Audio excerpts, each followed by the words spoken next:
Colleagues, can we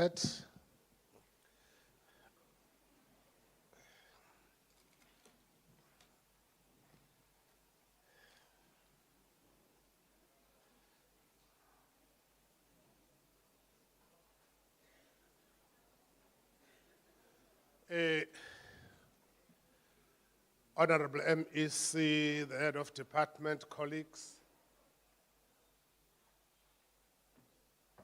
our guests, we want to make a start. Let me upfront apologize for the time that we have lost. There have been a number of issues that we have had to attend to before coming here. So on behalf of the leadership of the department, I want to apologize for that. My name is Tembani Mchida, and I've been asked that this morning I start with the program directing.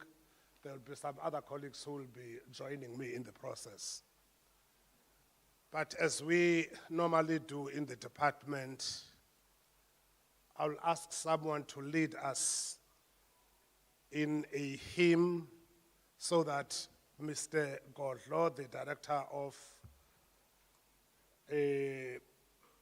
Christiani West, comes forward and lead the session with a prayer. Uphi uMrs. Stolum udla ngokuhlabelela.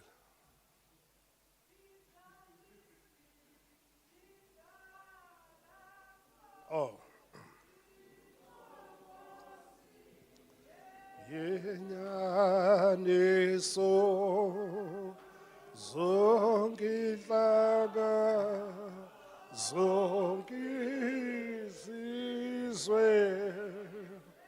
mazizuze usidi.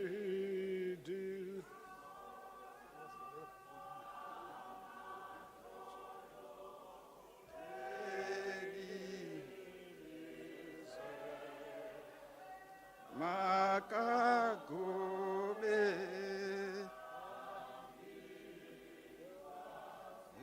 ziti zonki gembe zelo qelu tumo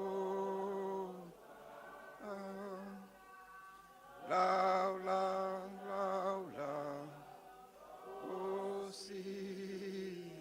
Yesu Gozanga weuko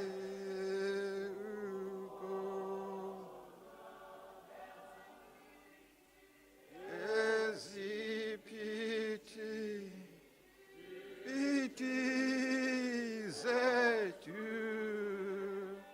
yonakele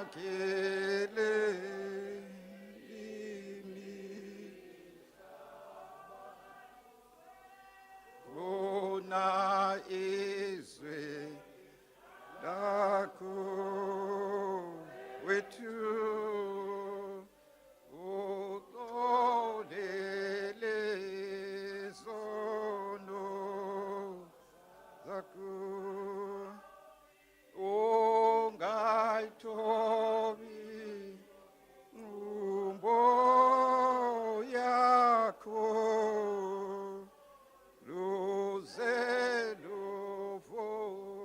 sapo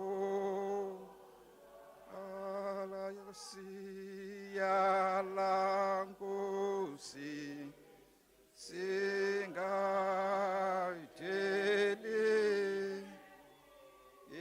imfundiso zezwi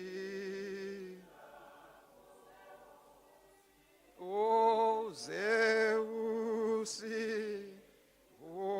selele sibe inyane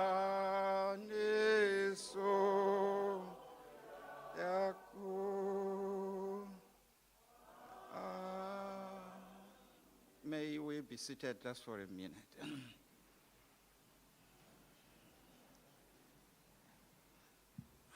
Let us get our scripture reading from the Gospel according to St. Luke, chapter 5, verse 4, which reads as follows. When he had finished speaking, he said to Simon, "Put out into deep water and let down the nets for a catch." This is the word of God. Honorable MEC, our HOD,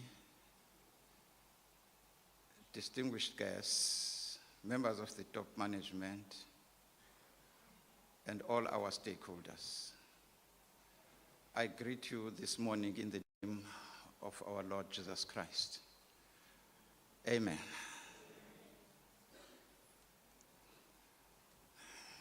Put out into deep water and let down the nets for a catch. Khweleliselani minatha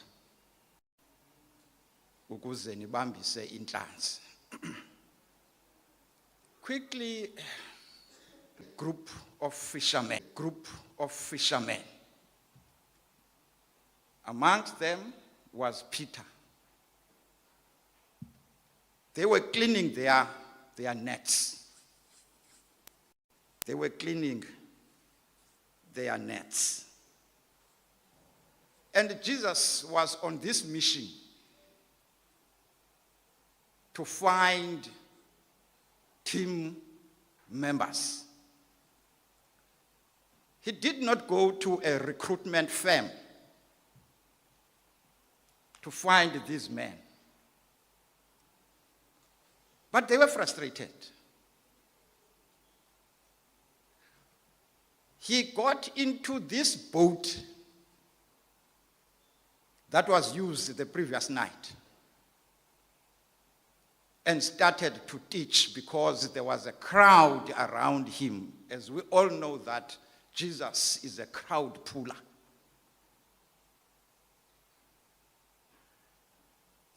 The previous night, and the reason why Peter was frustrated is because they failed the previous night to catch a single fish.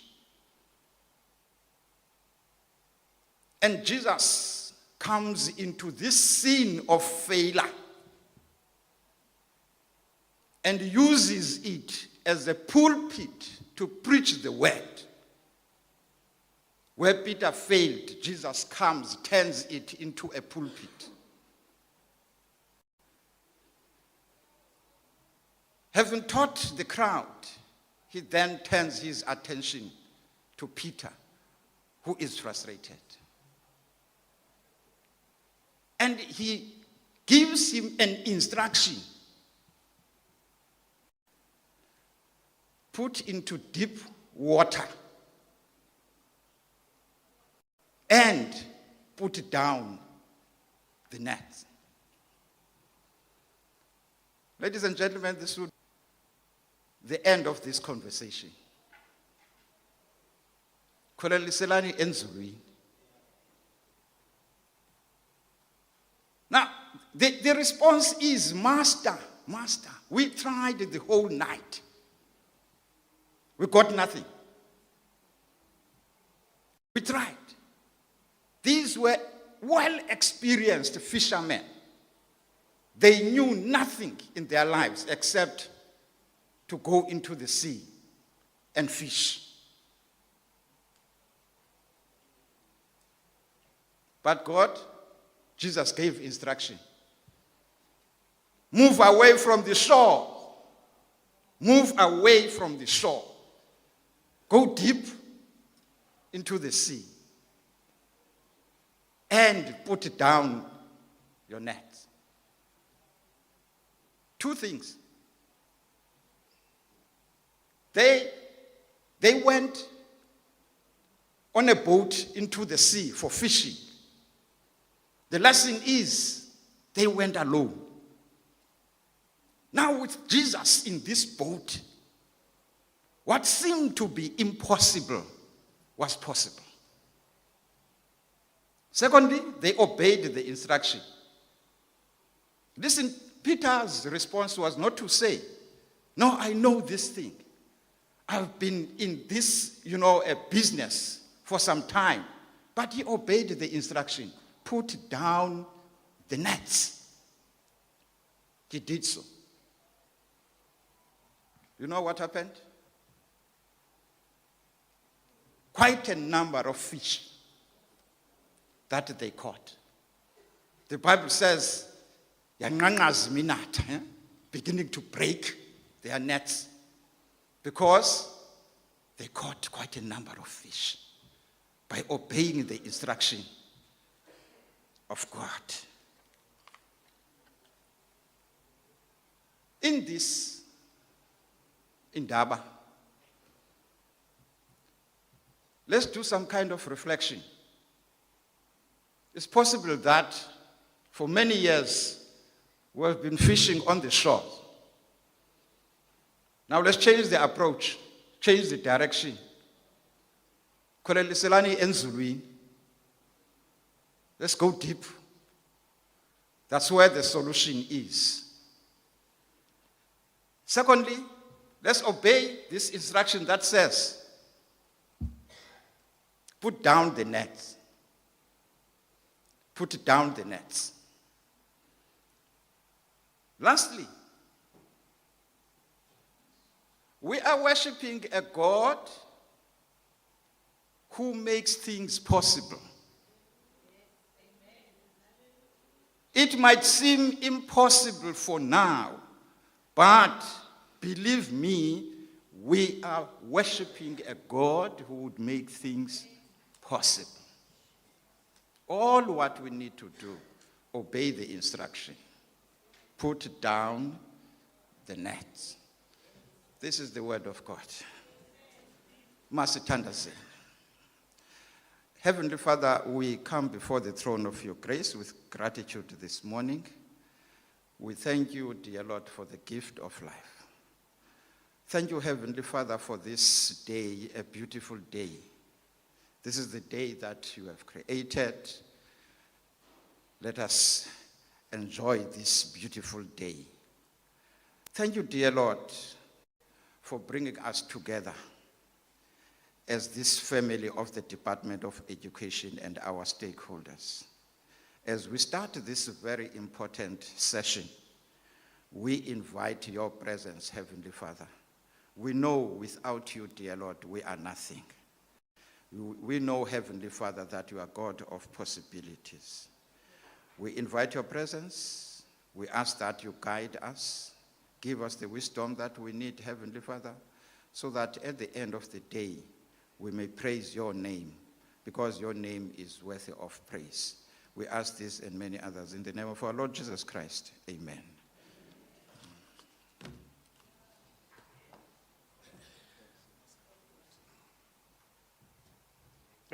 Thank you so much, Mr. Godlo.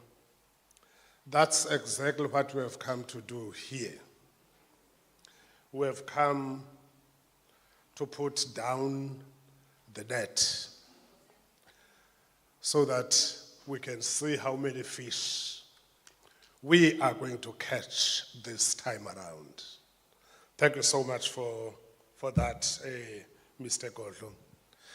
Honorable MEC, Head of Department, colleagues, as we are about to start with this very important session, I just want to confirm, Honorable MEC, that all the stakeholders that were invited are here. The leadership of the department from the provincial head office and also from our district offices are here. Our colleagues from the Department of Basic Education are also here. I have seen various stakeholders, including our local universities, they are our midst. There are representatives here from the various disability groups. They are part of us. As we start with our session, I have also spoken to our colleagues from NPA. They are here in numbers. So thank you so much, Head of Department. It seems that everyone that we wanted to have a conversation through this indaba with, they are here. So, ngesixhosa kudla kuthiwa ke icamagu livumile. Asinasizathu ke ngoko sokokuba singaqali. But as I am inviting someone who must come and introduce this occasion to all of us in his welcome and opening remarks,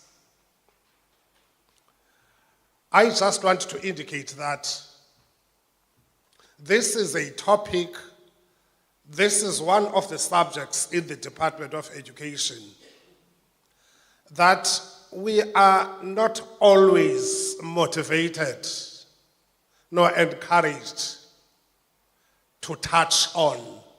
Siyayoyika into edibene ne-education for learners with disabilities. We are not very much keen, we are not always keen to talk about education for learners with barriers to learning and how to support them in the system. And I guess this is one of the sessions, Mr. Pata, through yourself of the agenda. Oh, okay. Mr. Lutuli, sorry, DDG, I didn't understand. No, it's fine, but because here it's written Mr. Mpupu. Okay, no, it's fine. Can you please come forward? Can you please put your hands together in welcoming Mr. Lutuli, who also is experiencing some form of disability. If it's so, there could not have been a more relevant person to come and welcome us here other than Mr. Honorable Kade, the executive management of the Department of Education, our stakeholders, the advisory committee to the MEC, our organized labor, our stakeholders in inclusive education, our institutions of higher learning, as well as all invited guests, all of you colleagues, you are welcome into this important event. As the Department of Basic Education, we have a primary responsibility that we derive from Section 29 of the Constitution. However, to further strengthen the primary objective of teaching and learning in our schools, the South African government developed what is known as White Paper 6 on inclusive education. That becomes our Bible on how do we shape, how do we ensure inclusivity in delivering basic education to all the learners of this country. This is not without a challenge. We are now gathered here from all different walks of life for the sole purpose of how do we ensure that indeed white paper becomes a reality. we've called upon scholars, interest groups to come and assist the department in shaping and navigating the rights and the needs of learners living with disabilities. We hope, Program Director, that after this session, we are going to have a blueprint that is going to assist our special schools to be able to realize the rights of people living with disabilities. And importantly, the white paper makes an emphasis around how do we then integrate them to the schooling system, broader schooling system.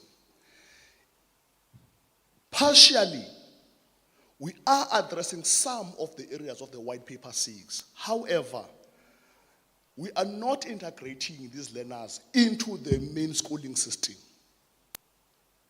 There is a degree of marginalization that we need to respond. How do we ensure from physical infrastructure, the type of educator that we must have, the type of specialist that we're supposed to have as the sector that seeks to support living with special needs? There's a slogan, head of department, as I'm about to sit down. Back in the days, I was the champion of the sector, wherein we said, nothing for us without us. We might be gathered here, but we also need that one voice so they can tell us how to shape the policies, Honorable MEC. Because our standpoint would somehow be bit biased because of what we know. We need to say, please come, shape, assist, influence the policies of the department.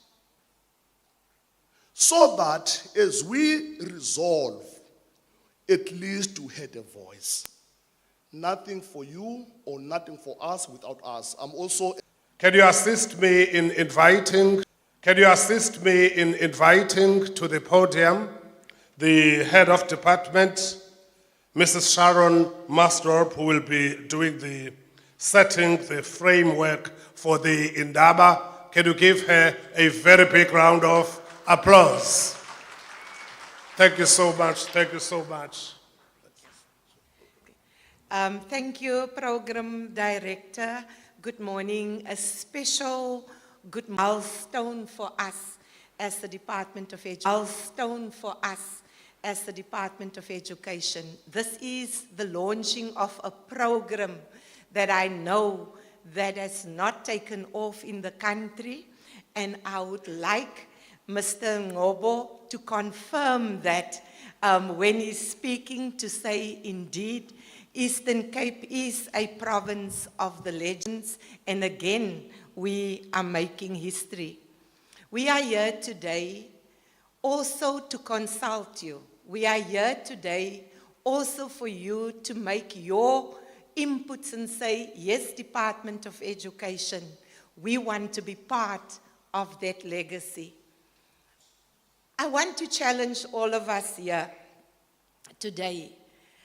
I'm for many years in the department, myself and Mr.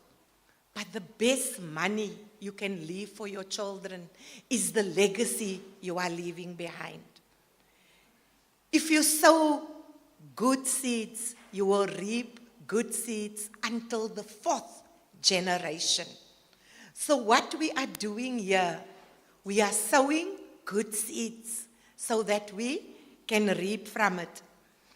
Now, before I start, Mr. Latuli indicated he got a slight disability.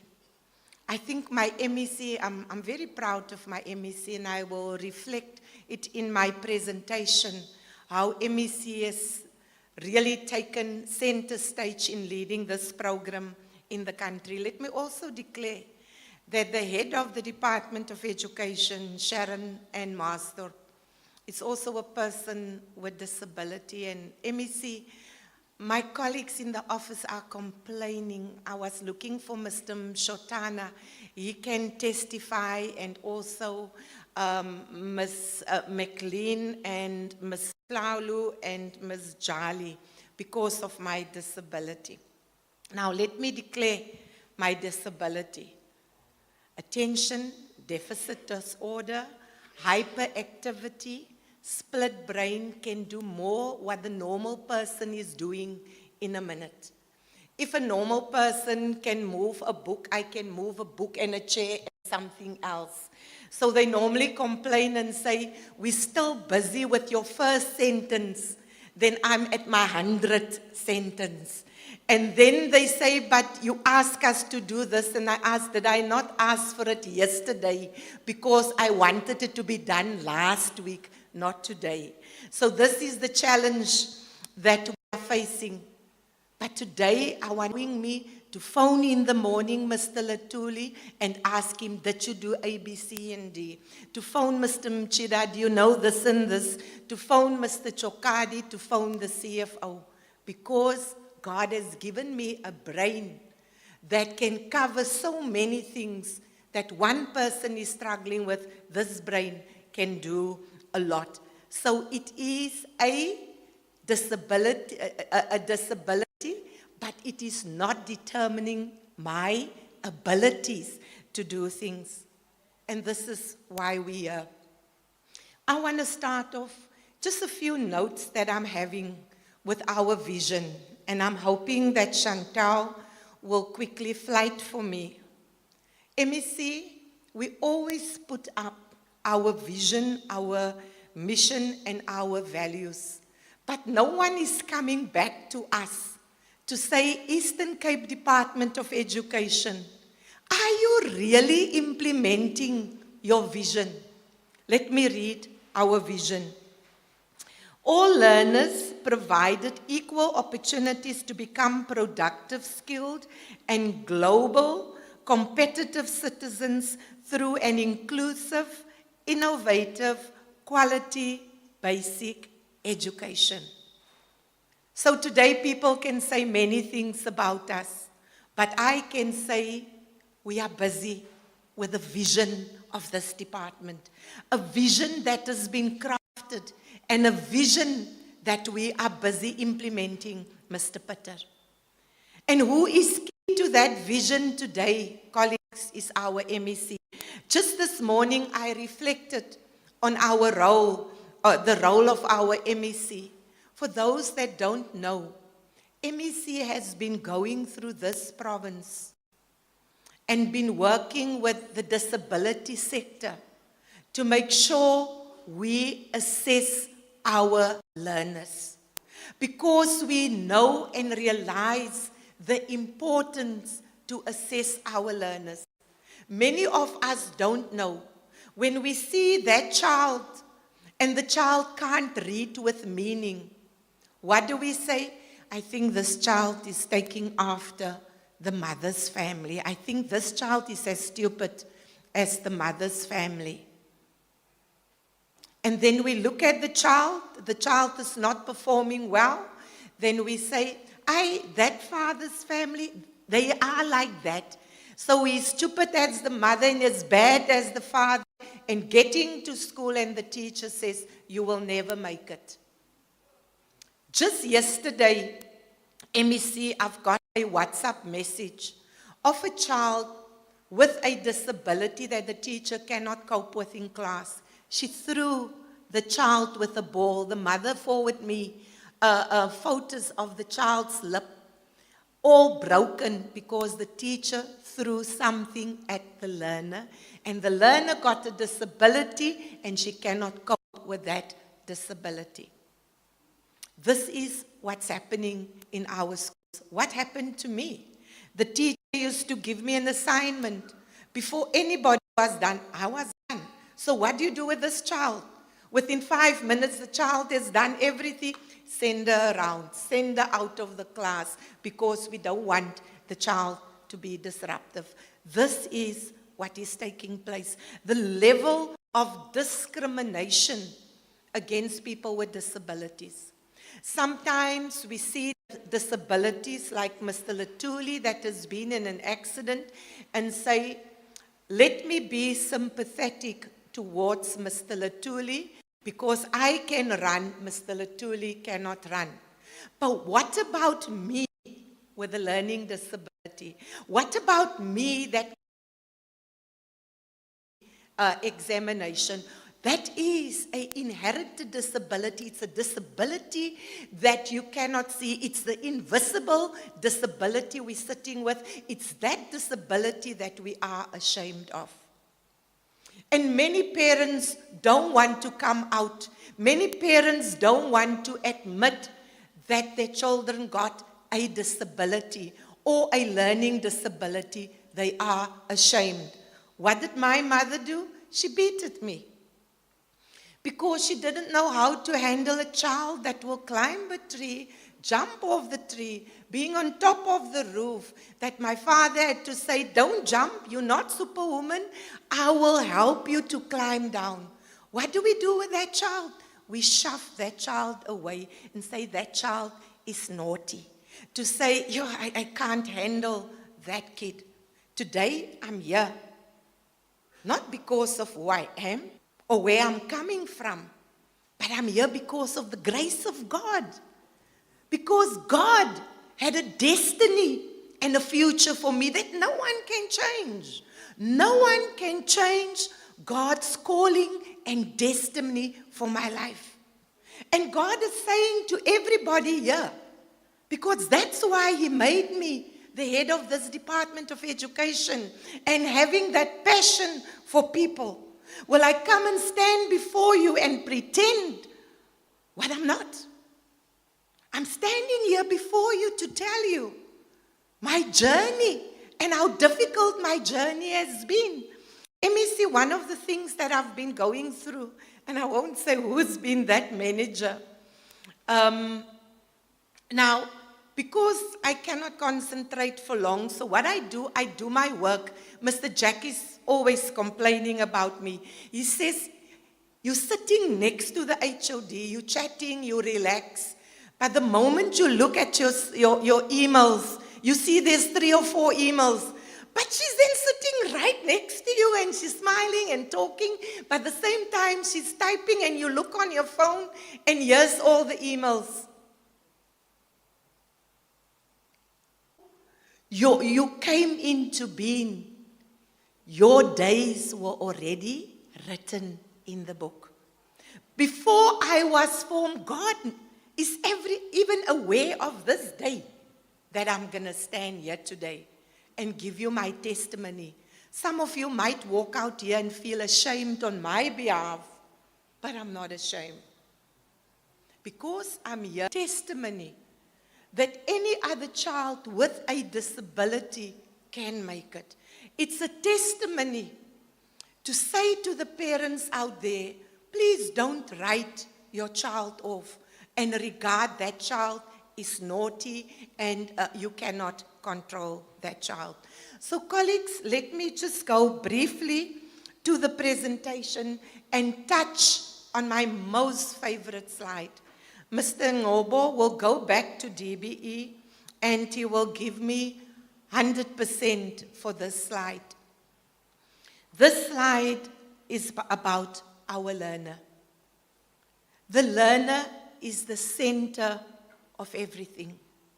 It's not about me, Dr. Piana, it's not about you, it's not about any of us here, but it's about the learner. So what we are saying about this learner, the learner is the center. But as the Department of Education, we also declare to say education is a societal matter. We cannot do it on our own. Hence, we're having our universities here. Hence, we are having the disability sector here. Hence, we're having so many stakeholders here. Because we say we cannot do it on our own. What we are saying, firstly, our business is teaching and learning, but we need the health department through ISHP And our CSTL program, so by the way, ISHP is integrated health program. No? So people says, don't use abbreviations. This is where, with science, the child must be tested. That child might sit in the classroom with a hearing problem and feel embarrassed. That child might not be able to see and sit at the back and trying to focus. That is where the Department of Health is coming in. That child might be orphaned. And that child maybe did not have a meal yesterday. The last meal was the NSNP meal. So we're saying we need all other departments to come alongside us. We're talking sexual molestation in our schools. We're talking justice. We're talking SAPS. We can't expect our educators to deal with the work of SAPS. But like last night's situation, I said to the parent, go and report because this is an assault. A teacher cannot throw a ball at the learner and the learner's mouth is all broken. It's assault in the classroom. So go and report and ask the district director to follow the necessary process. So we're saying that our vision of this department is based on White Paper 6 on inclusive education. Now, for many years, we have been talking special schools. If I'm standing here before you, MEC, I probably, if my parents were advantaged parents, I would have been in a special school because hyperactivity, attention deficit disorder, cannot concentrate. So my parents would have shipped me off to a special school because they need to get specialists to handle me. But I wasn't that privileged. So I went through a mainstream school and I made it. And I made it. But what we are saying with inclusive education, we will always have certain special schools. We're not saying we're doing away with special schools.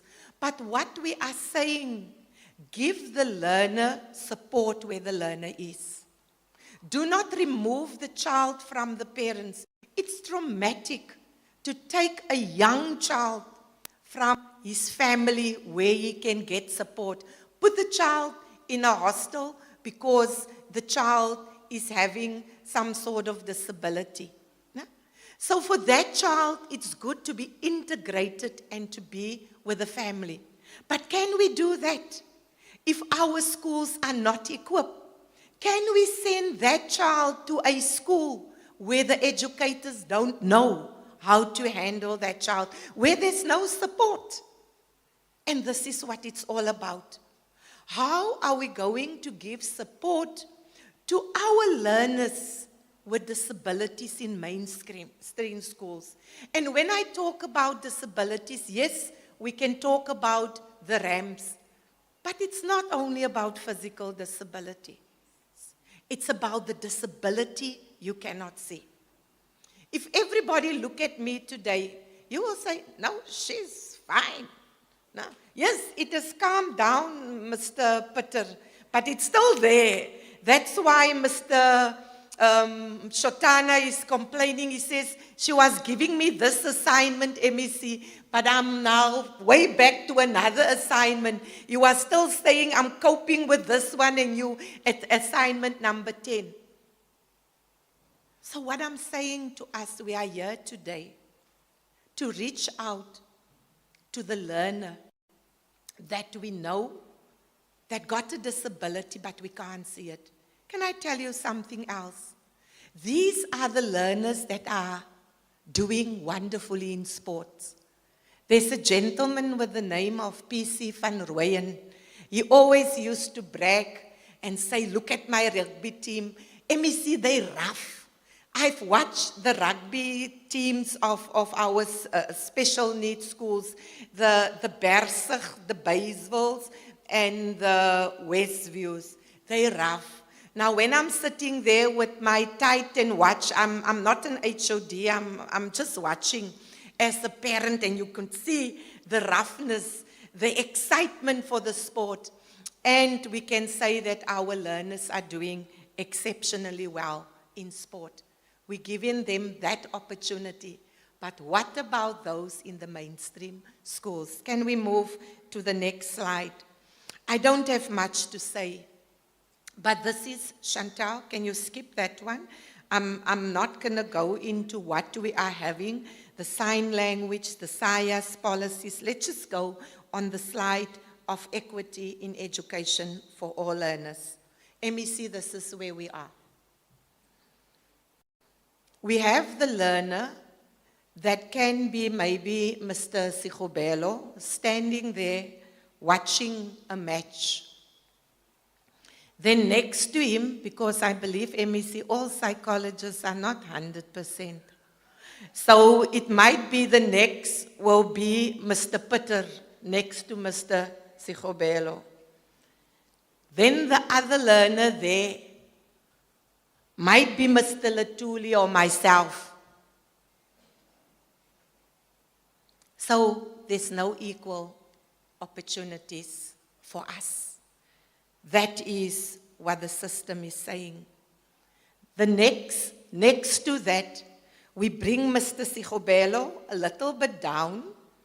We elevate Mr. Pitter a little bit because the support that we need to give to him is not that much, but he needs support. We get to me and Mr. Latuli, and we say, hey, that too, they really need extra support. So this is what it's all about.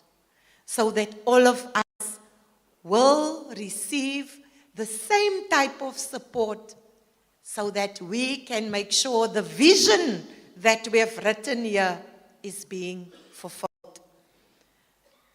Colleagues, if we look in terms of the next slide, this is what the program is all about.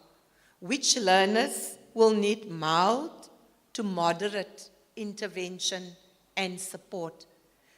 We can talk about this, MEC, but we need to make sure our educators are trained so that they can do it. The first thing, and this is what should happen in the department, is to make sure all our educators are on board, so that through the SIAS process, we can identify the learners in mild to moderate or even severe support that they need, even in terms of psychosocial, in terms of medical support. This is what is so important of this program. MEC, now we're talking about an individual support system to a learner. The learner is now not only Simon Kapai, the learner is, we know him. We know where he comes from. We know his family circumstances. We know his medical circumstances. We know the psychosocial support and intervention he needs. So he carries that with him. If he got a reading disability and we could not master the reading disability in grade 1, then it goes to grade 2. The teacher will check and say, this is the progress we have made in terms of reading, in terms of writing, and the learner is on course now. Going to the next grade, we think the learner is fine, the learner can cope. Or we suggest that keep on supporting the learner. Now when the learner is finished with foundation phase, and we know grade 3 and 4 is of your most challenging grades. That's why they can say we're not doing well with reading in the country.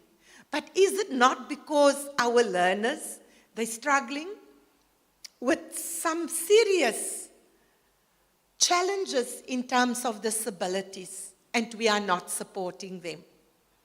Now, colleagues, when the learner is getting to grade 7, and DBE got the policies of progression, and this is where we are not doing very well. MEC, we started this program, Mr. Pitter, 2017. Unfortunately, the program fell flat in 2018. It was not my doing. Now the learner is in grade 7. This is what we should do. Where do we direct that learners to? Do we have enough schools of skills, which we call technical occupational curriculum? And I had some district directors struggling with the concept of technical occupational curriculum. Technical occupational curriculum, your schools of skills. Technical vocational curriculum is your level 6 and 7s that will become your engineers. So sometimes we confuse those concepts. Then is your mainstream schools, the ones that can really handle the curriculum. So they are mainstream learners.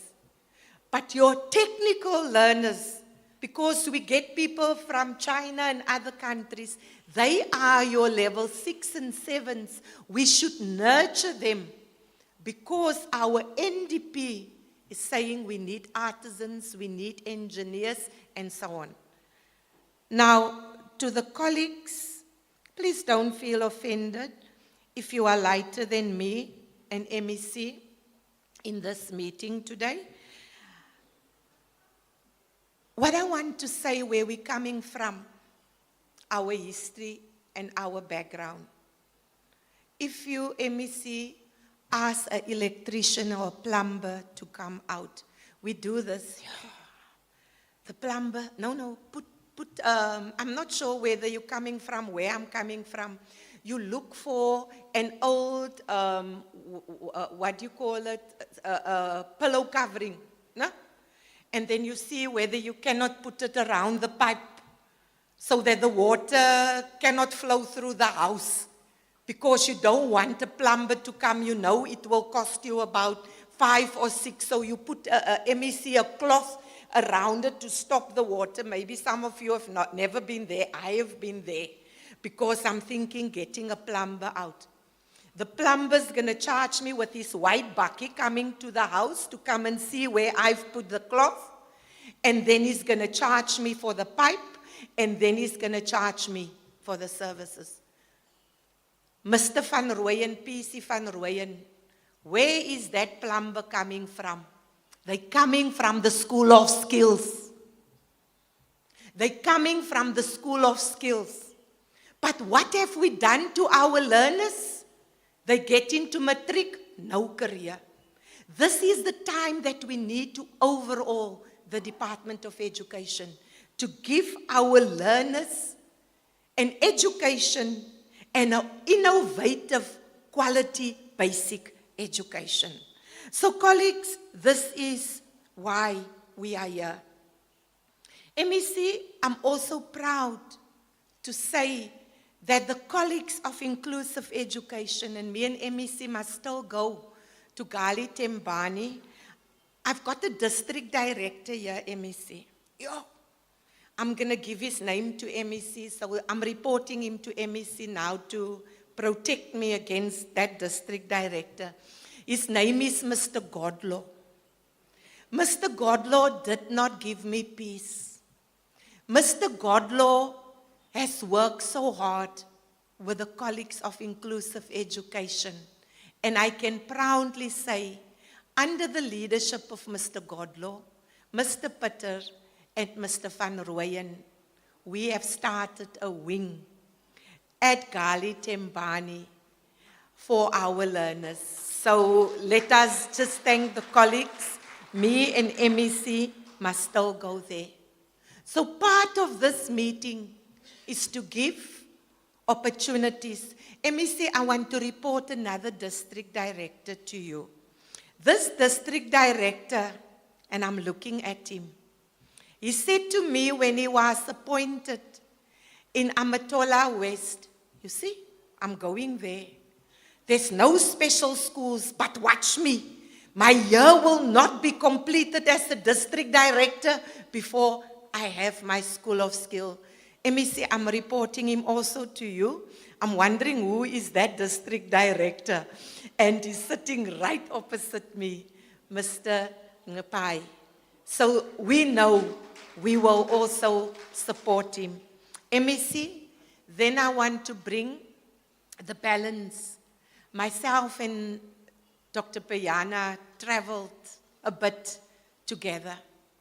And I want to say to Mr. Bangeni, what legacy are you leaving behind in Cluster A?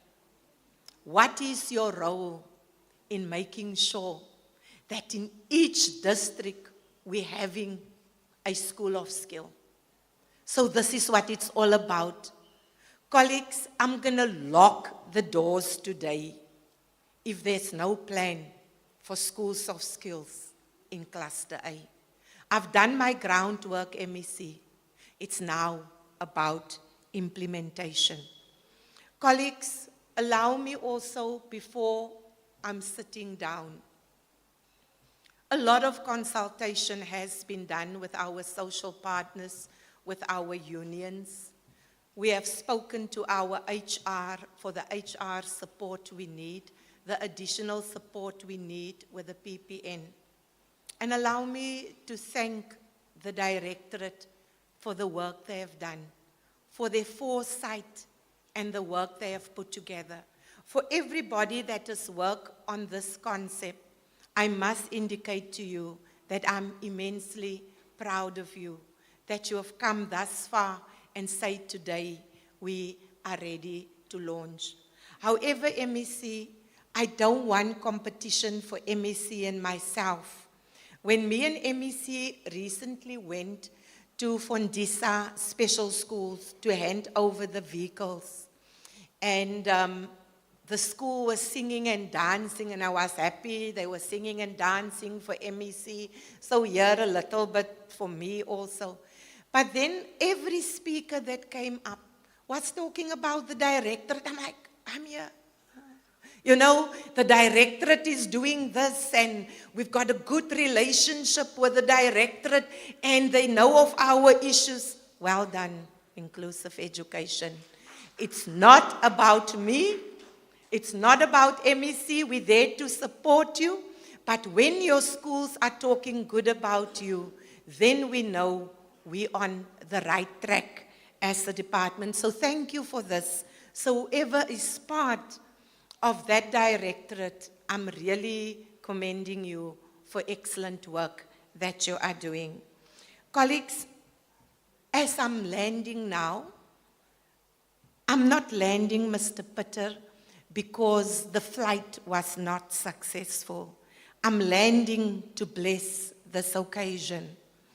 I'm landing in saying it's not about my disability, but it's about my ability. And I've got my own personal testimony. What is impossible with men is possible by God. Matthew 19, verse 26.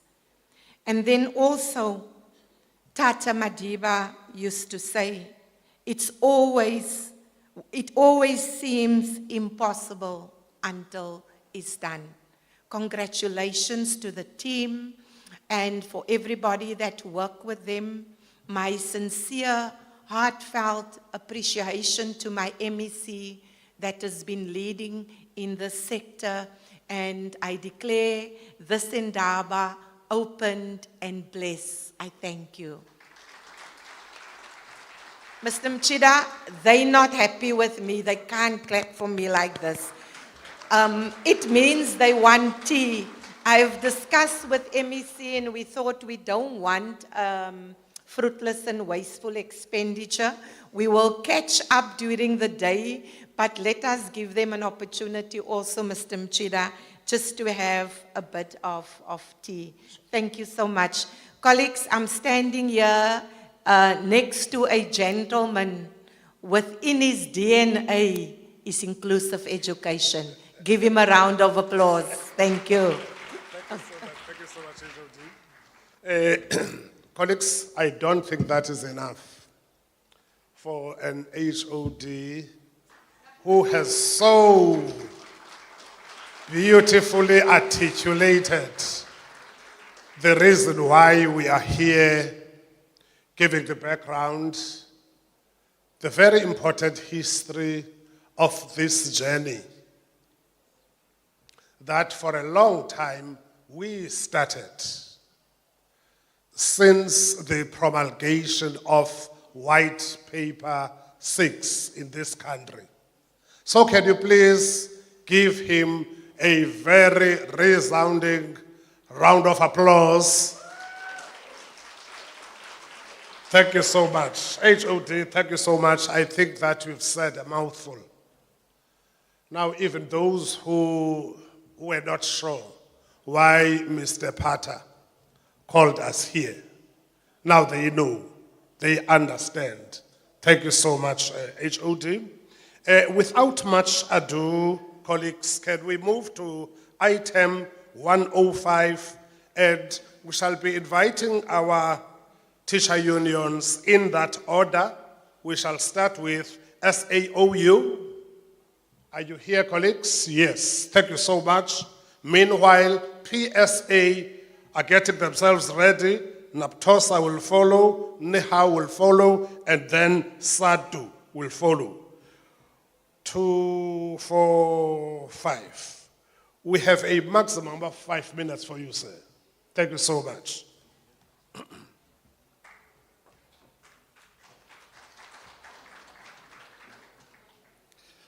Good morning, MEC, honorable guests here.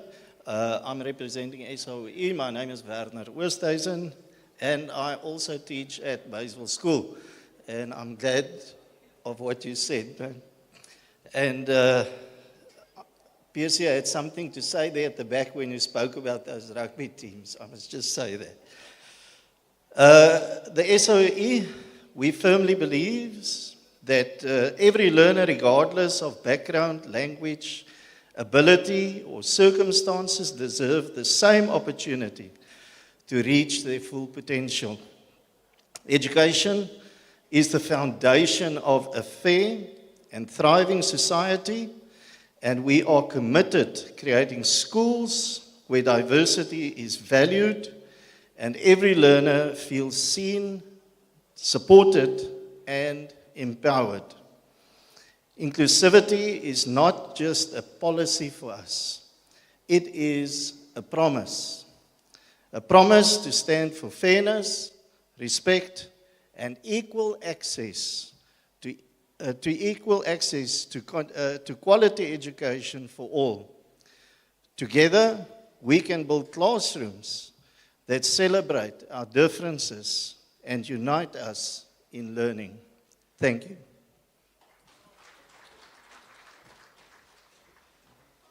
Thank you so much, SAOU. Can you give him a round of applause?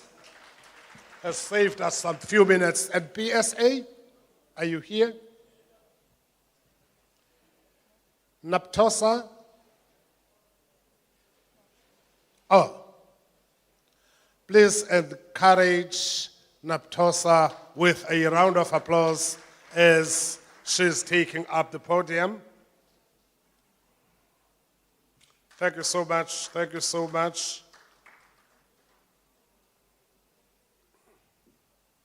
Anyhow, if you are here, I hope that you'll be taking the front seat. Over to you, ma'am. Program Director, Honorable MEC, the management in the department, and the advisory committee for the MEC, and the dignitaries from all the invited organizations. Let me say, NAPTOSA is grateful that you are part of this. This is a very important occasion. We are here not to start anything new, but we are here to overhaul the engine. We are here to oil the screws, tighten the screws.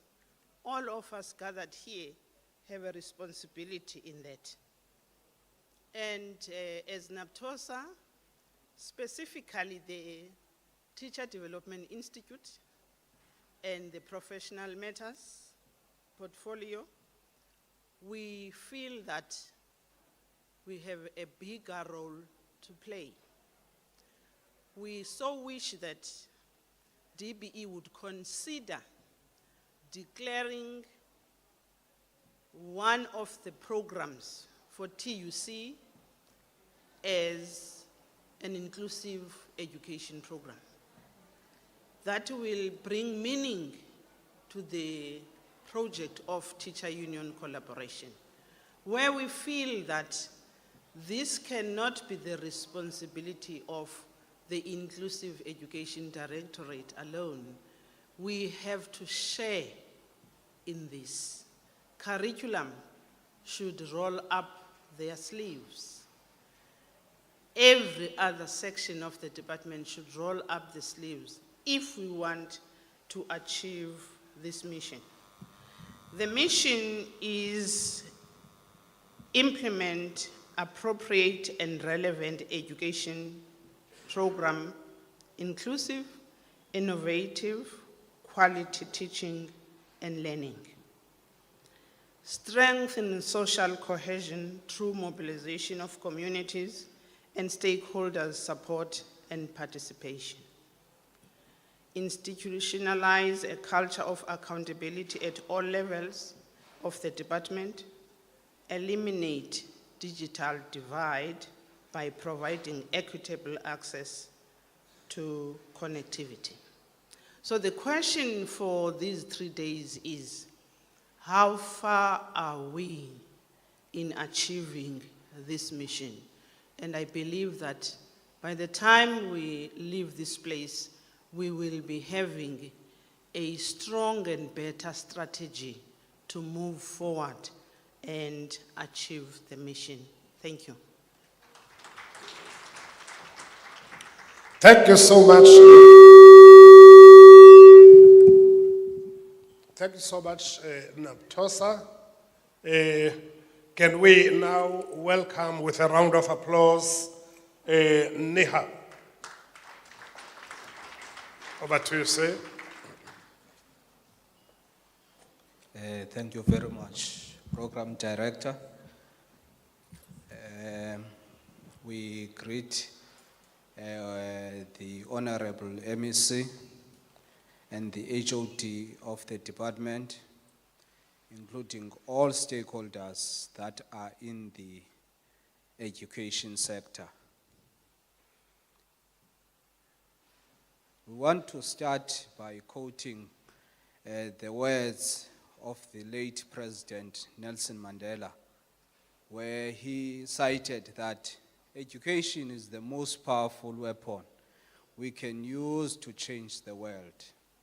So our schools supposed to provide learners with necessary tools with which to survive the fourth industrial revolution.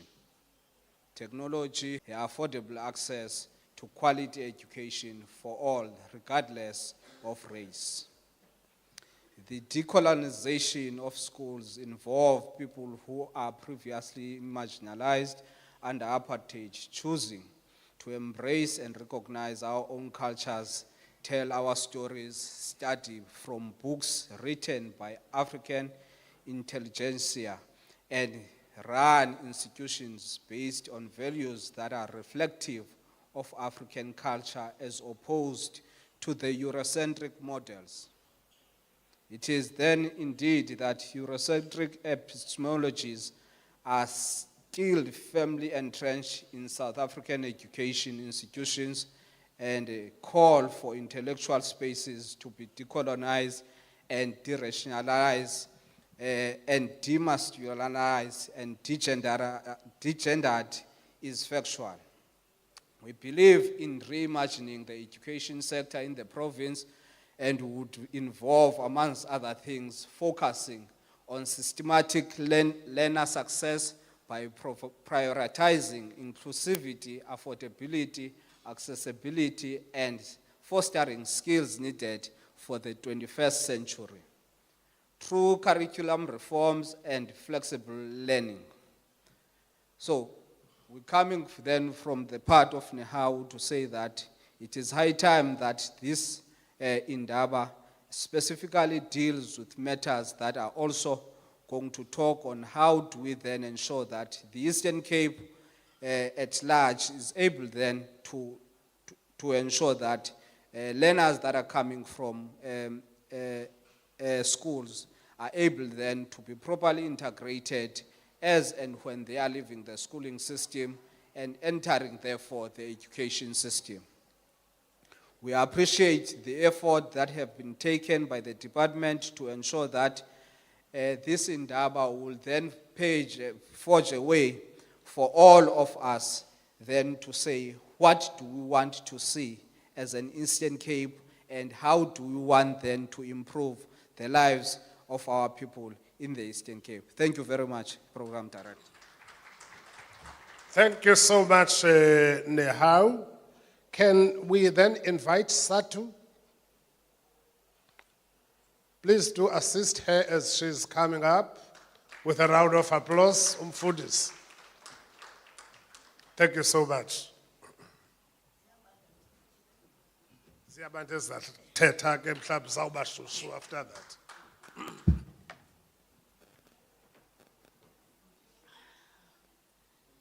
The Program Director, Honorable MEC for Education, Madam Head of Department, officials of the department, distinguished guests, colleagues, and fellow educators, good morning. On behalf of SADTU in the Eastern Cape, it is an honor to bring you a message of support at this important Indaba, an event that gives life to the idea of building the Eastern Cape we want as the home of legends. As SADTU, we believe that education is not just a departmental responsibility, but it is a collective mission. Every policy we craft, every classroom we step into, and every learner we support shape kind of society we become. This Indaba reminds us that progress in education is only possible when all of us, unions, the government, communities, and institutions work together with shared purpose. We welcome the department's focus on inclusivity and transformation agenda. For too long, inequality and barriers for learning have limited the potential of many of our learners, as it was attested by Madam HOD this morning. True inclusion means that no children is left behind because of their background, their circumstances, or their abilities. This also means supporting the teachers and education workers who make inclusion real every day in our schools. SADTU stands firm in commitment to education system that is fair, properly resourced, and rooted in social justice. We continue to advocate for professional development, mental health support, and safe working conditions for educators. Because teachers who are cared for, Madam HOD, are those who are in turn care for our learners. We also recognize that transformation requires innovations. The digital era and epoch offers incredible possibilities, but it also exposes the deep divide between those who have access and those who do not have access, the have and the have-nots. We urge continued investments in connectivity, infrastructure, and training so that technology becomes a bridge, not a barrier to learning. To our colleagues in the department, we say as SADTU, let this Indaba be more than a discussion.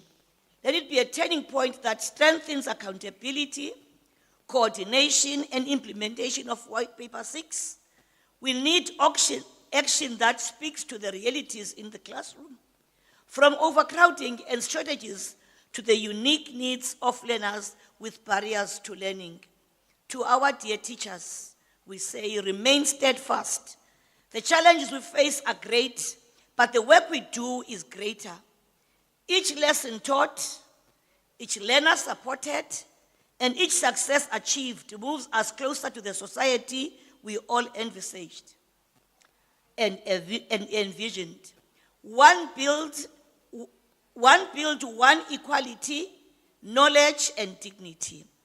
As SADU, as we learned of the Eastern Cape, we affirm our partnership with the Department of Education in transforming education for the better.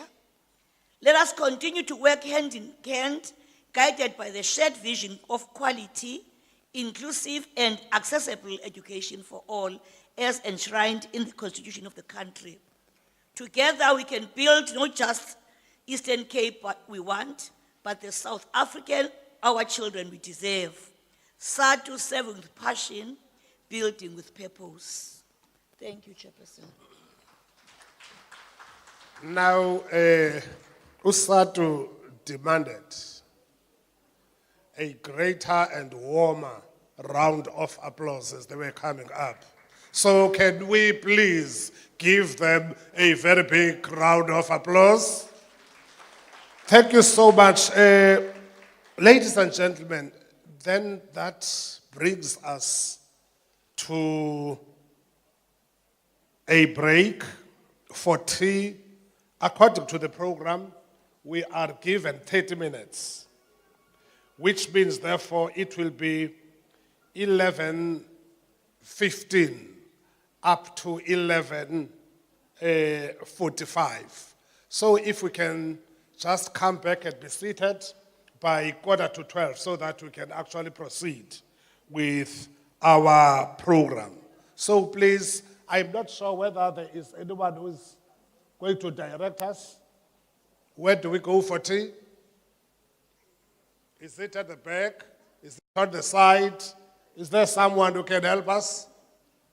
It is at the back, so I am advised. So it is where the entrance is.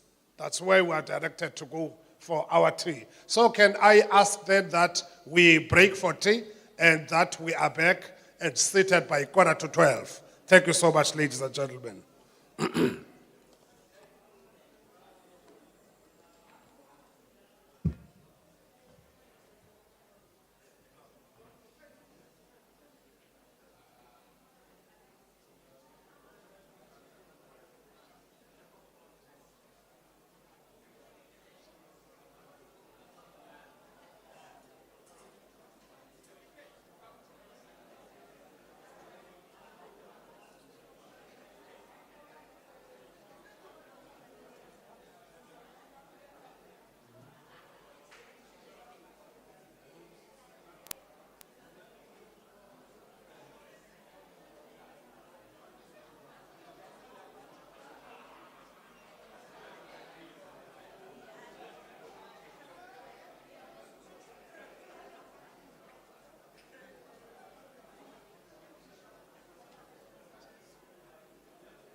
Thank you so much, Mr. Makalima, and over to you, sir.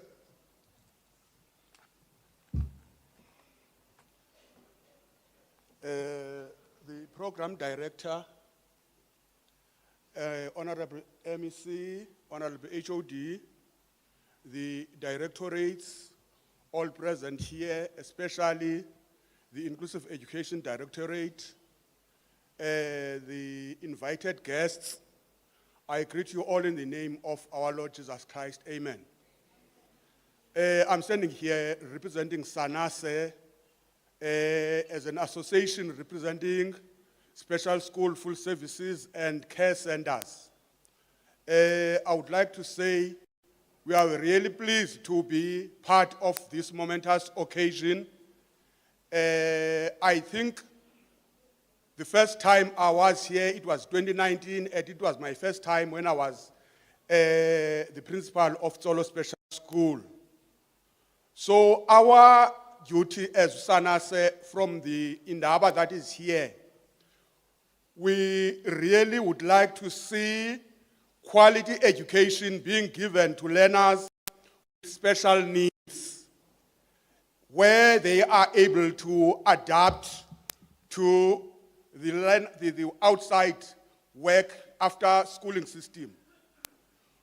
As SANASE, we would like to have relations with inclusive education because they are the main people who are responsible for assisting and capacitating special needs in special schools and full service schools. So with those relations, we believe that learners with special needs would get quality education. One of the key aspects that as this association is the inclusivity to be realized in totality, where it is stated under White Paper 6 that learners in special education should be included in the mainstream schooling. That cannot be achieved if there is no capacitation in those educators that are in the mainstream schools.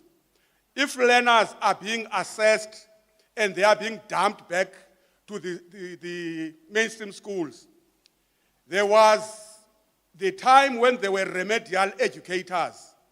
And I believe if remedial educators can be brought back so that learners, especially those who are still young, who are unable to leave their homes, are assisted in their places of comfort. So I believe that can be done. And again, as SANASE together with Inclusive Education, we had a meeting where a discussion around the SID curriculum or DCAPS there was those discussions, and a concept document was drafted because one of the key priorities in special education, especially in DCAPS, there are electives where learners are being skilled. So by that, learners, when they are skilled, they are able to adapt to the world of work. Again, another issue that is important, which we would like to be addressed here, is the key issue of technical occupational skills, where we believe that learners having been skilled, those learners can be able to do something on their own.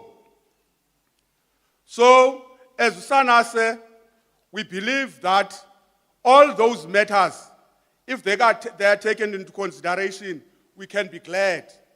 So we are appealing to the Directorate of Inclusive Education, we are appealing to the head office that the key matters of inclusivity be taken into consideration. When Mr. Lutuli was here, he said one of the slogans for inclusive education is nothing about us without us. So we are really happy that we are here, included here, so that when we go back to our sites, we are able to impart what we have gained here. To be in this place must not be here for pleasure. We are hoping that a lot of ground should be covered so that inclusive education is realized. And another aspect that I think we should take to be taken into consideration is the resourcing of special schools, because these special schools are referred to as resource centers. So as resource centers, they need to be resourced both in human and educational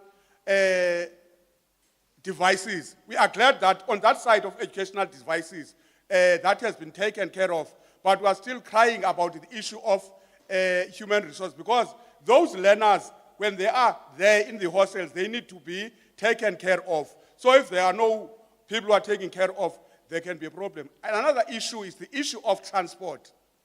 I've been in a meeting in Joburg where there were other provinces. I heard from Limpopo that all schools, special schools, were given buses, but there are buses for learners with physical disabilities. And I would like that to be addressed. For instance, that if there is a chance, if the Inclusive Education Directorate can go out to Limpopo for benchmarking and see what is it that they are doing, so that learners with physical disabilities are catered for in their own transport. Because the transport that are for special education with physical disabilities are not conducive to them. By that, I would like to say, I am hoping that what is happening here will be a history in the making, so that when after a certain time you come here, resolutions taken here are being passed and they are considered. I thank you.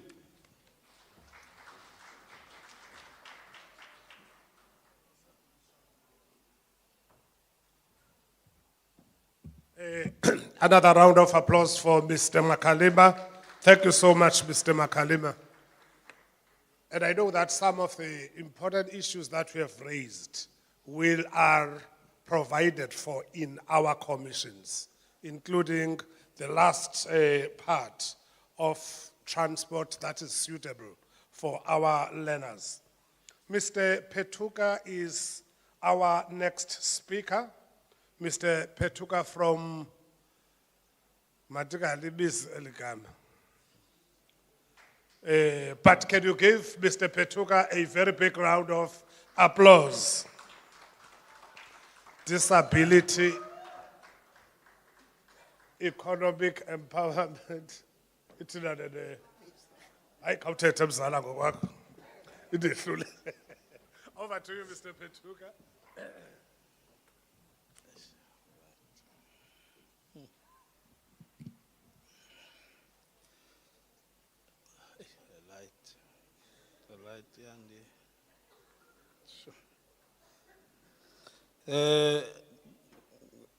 Program Director, Mr. Mchida, Good Disability Economic Empowerment Trust. Good day, Program Director, the Honorable MEC, the HOD, all senior managers present here, all officials present, distinguished guests, the leadership from the disability sector representing all organizations in the province, fellow trade union leaders. I'm not going to be long. A good day to you all, or good morning. I'm just going to narrate a few stories through my presentation, which is not going to be long, Program Director. I'm struggling with the lights, but it's okay. Mr. Peter, in 2017,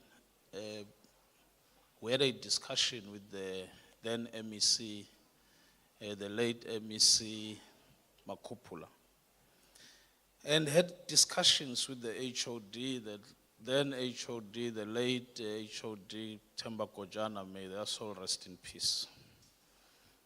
And that time, as an employee of DIT, there was a serious outcry about many learners with disabilities that are out of school. And I would go to their office, meet both of them and say, if you're not changing the landscape, we're creating further problems, that there's a wave of Amapara, and we are going to add these kids to that wave. And at some point I had to buy a packet of cigarettes, just to make sure that the late MEC Makopola doesn't send anyone to go and buy cigarettes. I can always provide, as his gets finished, I would say, here's another packet of Kotli. And we ended up agreeing that the department alone will never win the fight. We signed an MOU in 2018 on the 11th month. I think people would know that the 3rd of November to the 3rd of December is Disability Awareness Month. And in 2015, the National Cabinet approved the white paper on the rights of persons with disability. And in the white paper, they went further to develop a program of action, which then talked to all the departments and the sectors. And that program of action was then given to all DGs to say, this is what we want to see happening when it comes to disability mainstreaming. So it then became a Bible of how do you mainstream disability, how do you also ensure as a Department of Education, apart from human resources, how do you ensure that we have an inclusive system through White Paper 6, and how do we make sure that all learners are provided the required support to be able to be part of learning. We then agreed in 2018 that we are going to host the first Indaba in 2019, which was, I think, hosted here. During the Indaba, and I'm talking organizational, I'm not talking individuals. I'll bring it close to MEC Gade and the current HOD. During the Indaba, we agreed that we need to maximize the issue of implementing inclusive education through ensuring that we increase the number of schools that accommodate learners with disabilities. We identify those learners that are at what you call mainstream schools and full service schools. And that since increased. But we went further to say we need to ensure that those full service schools get the support that they require, and special schools can be used as models. Since then, I can proudly say, because you are a listening department, we increased human resources to make sure that that happens. We, since 2019 to date, ensured through your decisions that we can appoint the services that are required, and this is what the department delivered, and it must be commended for that. Since 2019 to date, you appointed 15 registered psychologists, 25 therapists, and further to that, we assessed more than 4,500 learners, visiting all the districts. And we also ensured that we train over 1,500 educators, providing programs such as South African Sign Language, train them in autism, how to manage autism, and we increase Braille production for those learners with sight impairments. We have further ensured that the learners that comes from these special schools are not lost, because what we're trying to do as a Department of Education, we're promoting independent living so that as the fiscus grow, we also don't increase the burden of fiscus through the grants, the social grants.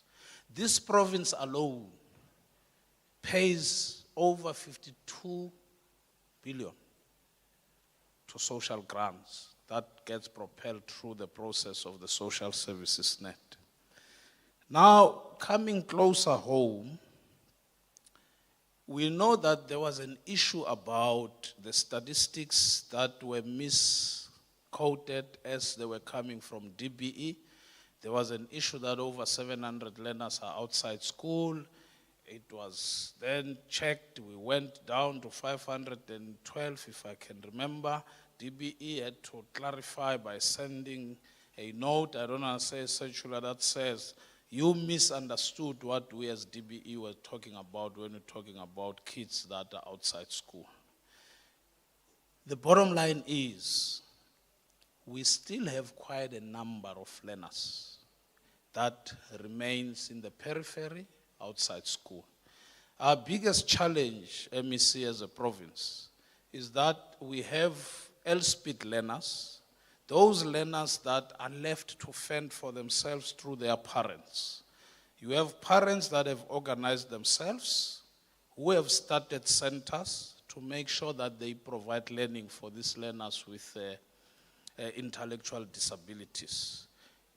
They try sometimes to take them to the so-called mainstream schools. They get abused by the systems, not individuals. They then go back to those centers. Those parents, we have over 300 of them in the province, had to leave their work to go and stay at those centers, to volunteer their services to look after the learners. We're happy, MEC, that as we speak, the department is trying to find a way of compensating those parents. Inclusive education, and I'm saying this may be out of 10, the challenge is that your budget largely depends on that grant. Your budget largely depends on that grant, and that grant gets to do certain things, but it forgets that there are human resources that must ensure that those kids are taken through the learning program. And most of them end up being out of school-going age, and no one wants to do anything with those kids. Some of them end up in streets. We always call them names. Coming back to my presentation, Chair, I thought I should just on that. Where's this thing, Tadum Chida? Oh, yeah. I'm not good at making presentation, program director, so I will try. It one. Iole. And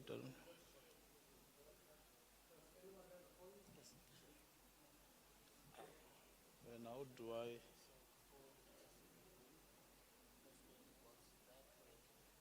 Red is back. All right. So what we are going to do is to demonstrate that because we are in the Disability Rights Month, which then talks to forming partnerships, that talks to collaboration so that we make sure that the society is inclusive. We are just going to demonstrate a few things to show that through the partnership with the sector through DIT, that we have managed to a certain extent, together with the department and other government departments, to drive an inclusive economy and skills development programs through this partnership. Sorry, I am now disabled, you see. What you must then know, Chair, Program Director, is that because disability is not a person, disability is not a person. That's why we are not living with disability. You know, those that live with disability have died. We made sure they die. Because disability can't be a person. A person is a person surrounded by all forms of disabilities. One of the serious disability in the world is an attitude. It's an attitude of those people that believes that they are different from us. That attitude itself becomes a barrier that excludes us from the mainstream society. The environment becomes a serious barrier which then prevents us from participating fully like any other person. We were, MEC Gado, we were in a meeting recently and one of the senior leaders said, you can't be wearing a hat in this meeting. This is a government meeting, you must take off the hat. We were so embarrassed because a hat that you're seeing Mr. Ngubo wearing, the chairperson of DPSA, might contribute to his reasonable accommodation. So it is important that as we engage disability, we understand that what makes people different is when we don't provide reasonable accommodation to all disabled people, then it becomes a challenge. We are just going to go to key focus areas that came as a result of our partnership, which talks to inclusive infrastructure and universal design, inclusive teaching, learning support, planning, budgeting and monitoring, and community and multi-sector partnership. Universal accessibility is not meant for persons with disabilities. That's why we call it universal accessibility. It simply means that all of us can use the same facilities without modifying a facility to make other people feel special. Through the ASIDI program, the department has gone very far in ensuring that as they deliver the ASIDI programs, all schools are universally accessible. The biggest challenge becomes we end up on the built environment itself and we forget what is inside. You find that the school is universally accessible, but the teaching method remains inaccessible and it rejects the learners that requires differentiated approaches to leave the school. We have worked with the department to ensure that the teachers that are at special schools and not I must go to a special school. Those that are there at those schools because they are there to teach, it's their calling. We have ensured with the department that they get the support they get. It won't be enough, but will continue to be incremental. The budgeting and monitoring process, the biggest problem, MEC, is that inclusive education is an island. When you talk inclusive education, it's a program there in the corner of the department. It belongs to the directorate, and no one else wants to be associated with it. That remains a challenge because they don't even get invited in some mainstream programs, or if they run their programs, they must fend for themselves. We need to include inclusive education in the total scheme of things within the department and ensure that we appropriate the budget accordingly. We must ensure that communities and multi-sector partners continues to play a role because, I'll make an example, Mr. Mchida. We went to Nelson Mandela, is it special school in Umtata recently. An old lady, a lady of 70 years was in school. You know why that lady was in school? She had to sit with a child every day in class. Make sure when there's lunch break, she runs around after the child to make sure that the child is taken care of. We, as did through the Social Employment Fund, we made sure that we remove that lady from that class. We in the process so that we bring someone who could support that child other than the old lady who is going to have then it becomes a sin. Immediately the other kid sees this mother sitting next to the child or umakoko, they realize that the child is different from them. Xa kuthethwa nge-disability, you can see emisebe kugcwele apha, uyabona mos, it's another subject. Ayisichaphazeli, yabo? Xa kuthethwa nge-disability, the first thing that comes into the minds of people is a wheelchair. You talk disability, it's a wheelchair. We want to see that sign with the person sitting on the wheelchair and the long wheels, and we know that parking he must use that ramp, he must use that toilet, she must not go this route. Colleagues, there are a lot of invisible disabilities that we're confronted with daily. So as we plan around infrastructure, we cannot only plan about ramps. We cannot only plan about ablution facilities.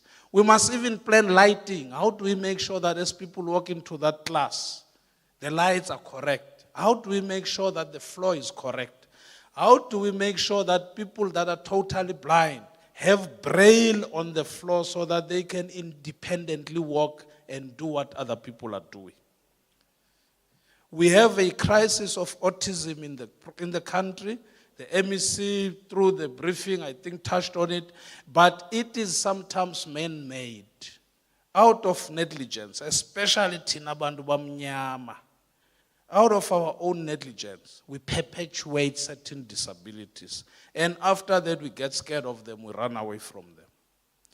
So when we talk universal accessibility, colleagues, I think it is important that as we deliver services to the people, we engage the specialists so that we can cover all types of disabilities. And as quite 10, as quite 50, as quite 100, they are more than that. Abanye bayabuza abantu xa bephakama uba inoba yakhe disability but akujonge nasezipini. Akujonge nakuzipho uba uzipho wakho uqhoboshwe kahle. It is so unfortunate. It is so unfortunate that some of us are scared of it up to an extent that we want to disassociate. But I bet you my last dollar, all of you have some form of disability. Some of you are scared of declaring it, but you know that you have some form of disability. So as you prepare services that gets delivered to people, just mainstream the services. When we get to,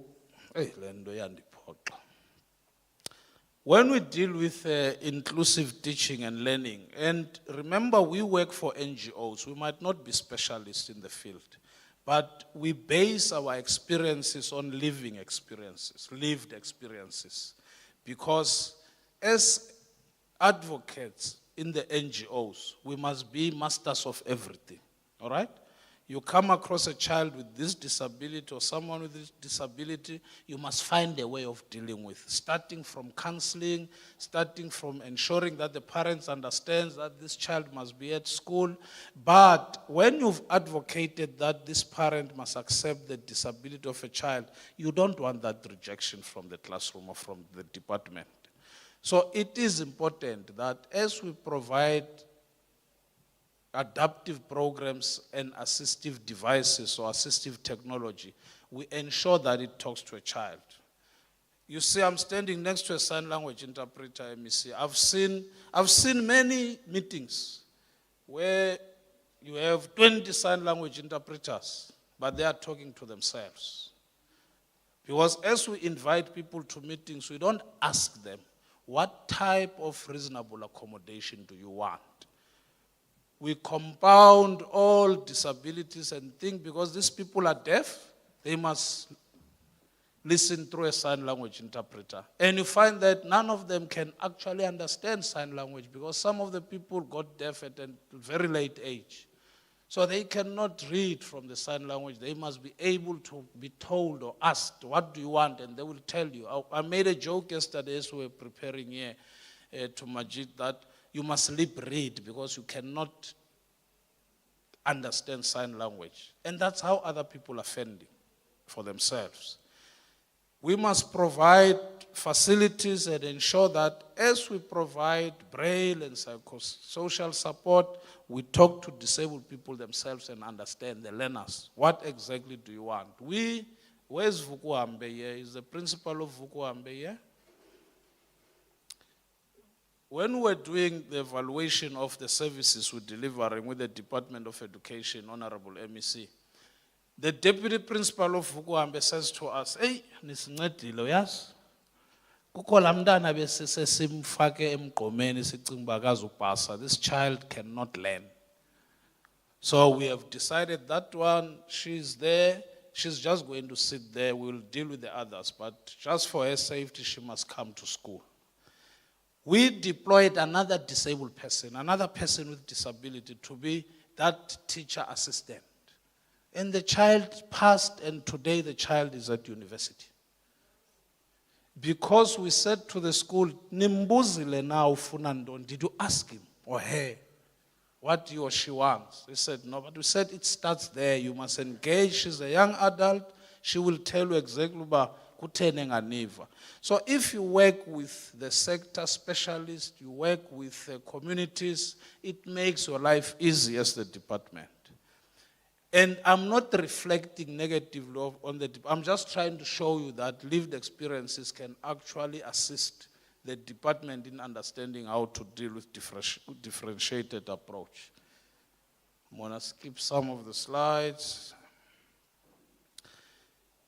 Now, when you look at what basic education is offering, the director from Inclusive Education, it differs, like Sanase was saying, and Sanase, Limpopo must come and learn from us. It might not be about a school bus. It might be about the holistic approach of inclusive education, but I think we must take that point. The Department of Basic Education has a program at national that talks to inclusive education, but provinces must find their own way. There is no clear guidance. Whilst for all other programs, there's norms and standards, there's clear policies. Here we must hash and rehash what needs to be done. We're recently dealing with the court case implementation. I think the court case is 10 years old, where there was a court ruling that says this must happen. Up until the circular was issued, we started engaging the centers, we started engaging different sub-disability sectors, and I think the department and the province is on the right path in ensuring that, apart from the court case itself, but all children are equal. And all children require support, and all children needs to be educated. We continue to build capacity together with the department. Some people bayadinwa endleleni, akho be wrong. No Moses wadinwa Mosandich. No Moses wadinwa hambi minyaka wathi seyibona phayikana na wadinwa. uThixo wathi awuzufika wena uyaphela apha. Uzawuthatha umninawa okanye umkhulu akaqhubeke. So we understand those things. But what is important to note is that through the leadership of the MEC, this program has been institutionalized. It's no longer a standalone program. It therefore means that when you invite people to indabas of this nature, you must also find a way of inviting those principals from so-called mainstream schools, because there are many kids with disabilities in those schools. You know what happened to them? When they don't understand, they get taken to youth centers to say this one cannot behave, this one is doing this one is doing that. But if we work together in an integrated, inclusive approach, we can make sure that everyone embraces the program. The role of advocacy, which is the topic that I was given. Unfortunately, when you advocate for transformation, Mr. Schober, and change, you are going to make many enemies. If you don't make enemies, then you must know you are not advocating for nothing. You must make enemies because change is difficult and people look at themselves first before they look at what is around them. So you have a lot of disabled people's organization. If you talk about blind learners, we can bring you South African Council for the Blind and say, here is a partner that you can talk to around this issue. Deaf learners, we can bring DEFSA and other deaf organizations and say, here is what you need to listen to. And we must continue to empower the families. I must also commend the MEC for the bold step that was taken last year and year before last. In that there were learners that are coming from special schools who could not be taken in universities or at university. But this department bent backwards and forward to ensure that those learners are there, including providing them a place to stay other than the university campuses, which could not accommodate them. It's a constitutional imperative that as you sit here, as you go to commissions, you must know it's not about what you feel, what you think, and how you see people. It's the fact that you decided to be an educator or to play in this space. And as you play in this space, unfortunately, all kids are supposed to be educated and provided with learning and teaching. As I'm going to sit down and I'm going to tell you few numbers, and we want to prove that the partnerships work. It is the responsibility of everyone to ensure that everyone is part of mainstream education. Each school and official must commit to accessibility. MEC, together with the late MEC Makopula, we went to, is it Mount Fletcher? We went to Mount Fletcher, I think it was 2018, 2019. When we got there was no school, special school in the area. That other school was beginning to close down. But the statistics of the province was telling us that in this radius, you are going to lose all kids with disabilities because there is no school here. We went to Mount Fletcher School. There was no hostel, Mr. Mchida. But there were prefabs, I think, that were left because of this program rationalization. So the school was left with prefabs there. We said, we know the norms and standards might not agree, DBE, that you need to accommodate learners here. But kumele befundile sithini.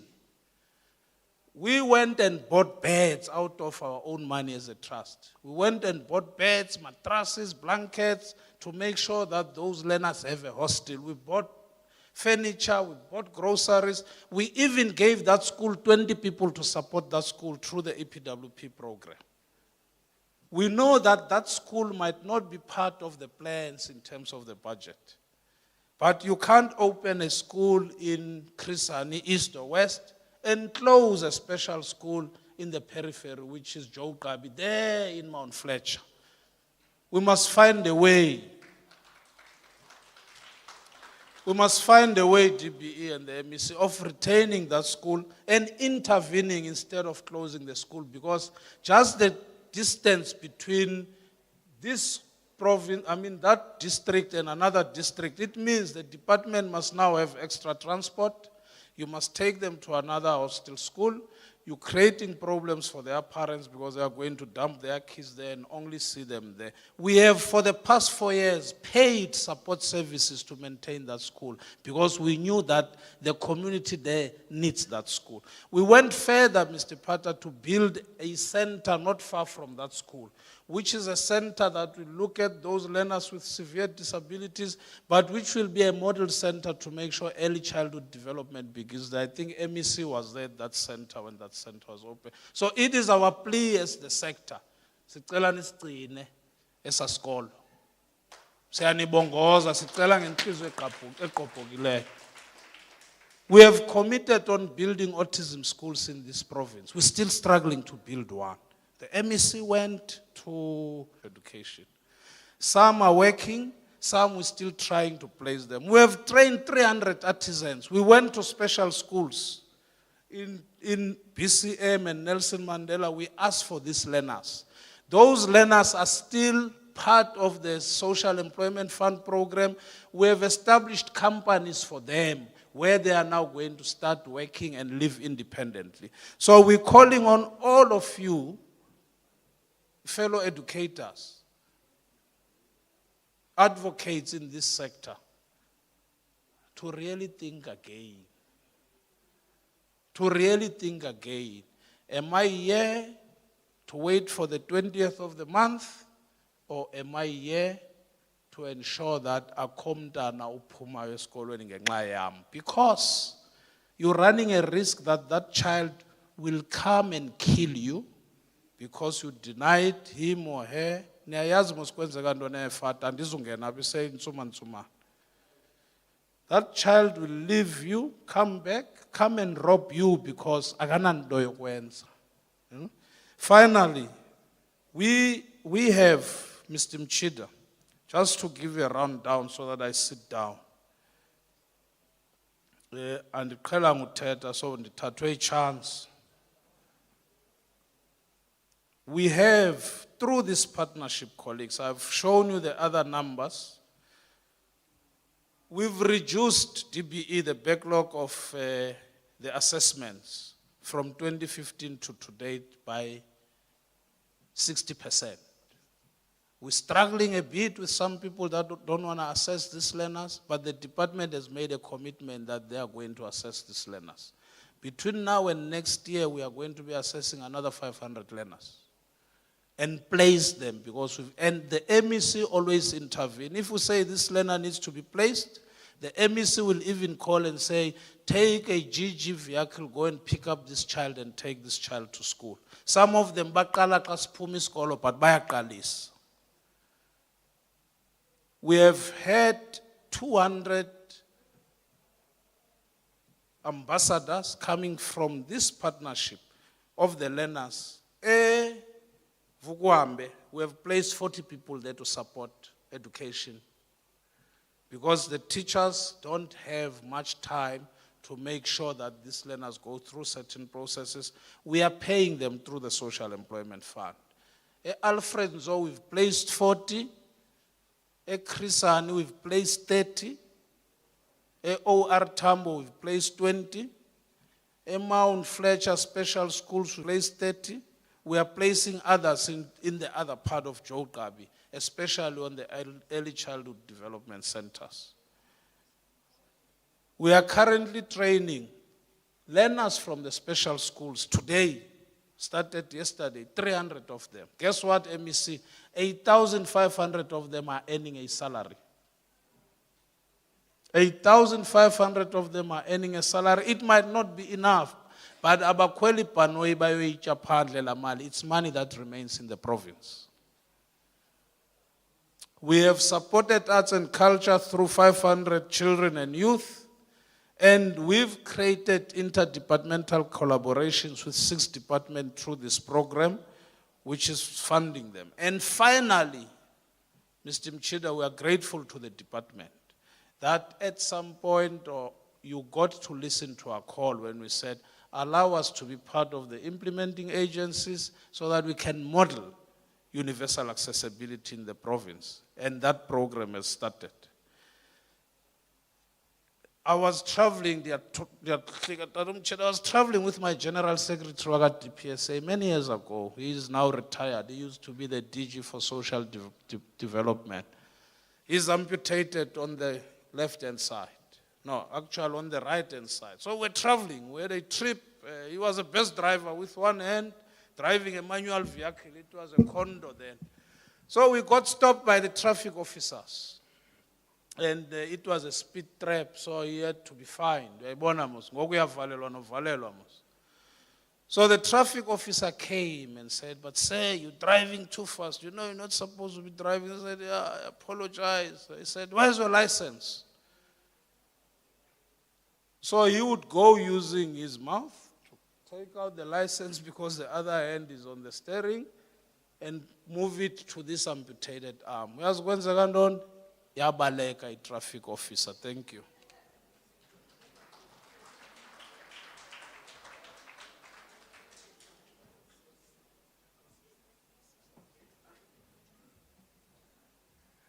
Ladies and gentlemen, you will agree with me that he deserves a much more resounding round of applause. Can you give him? He deserves it. I think I like it when he says, all of us have one form or the other of disabilities. None of us is spared. She was also confessing hers.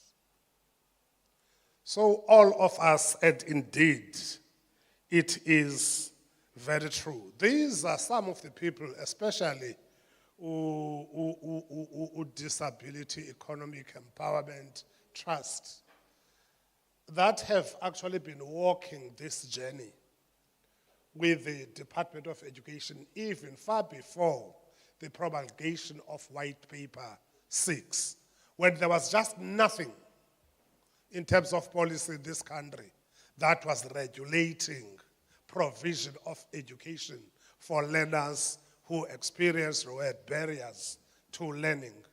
We were the first province here to develop our own interim policy. And we were indeed the first province. I was asking Mr. Pata that the last time I checked when I was involved, whether there are any national norms and standards for resourcing or funding of special schools. And they were saying, up to this stage, there is none. But guess what? Tina in the Eastern Cape, we do have our own interim funding policy for our special schools. Can you give that a very big round of applause? Mr. Petuk, I think that you've given us a lot that we could want to talk about, but I'm hoping that that is very useful provision for our commissions. There are so many things that we have raised. Colleagues, without any much ado, remember I allowed Mr. Petuka to exceed the time that was allocated to him, because I felt, as I hope that you also share that sentiment with me, that it was very necessary to allow him to do that. Kukho ke isicelo, very official one, that masike simane sixuba nalapha ekuthetheni ukulungiselela okokuba the reasonable accommodation that he is talking about, that we also do it as we are also making our inputs. Kukhona apha abantu who are very important active participants in this session abangakwaziyo ukuyiva yonke into esiyithethayo. So makhe simane ke sixuba ke njengokuba sithetha. Now that takes us to the Director for Inclusive Education from DBE, Mr. J. Ngobo. Give him a very big round of applause, Mr. Ngobo. Thank you so much. Thank you so much, Muti.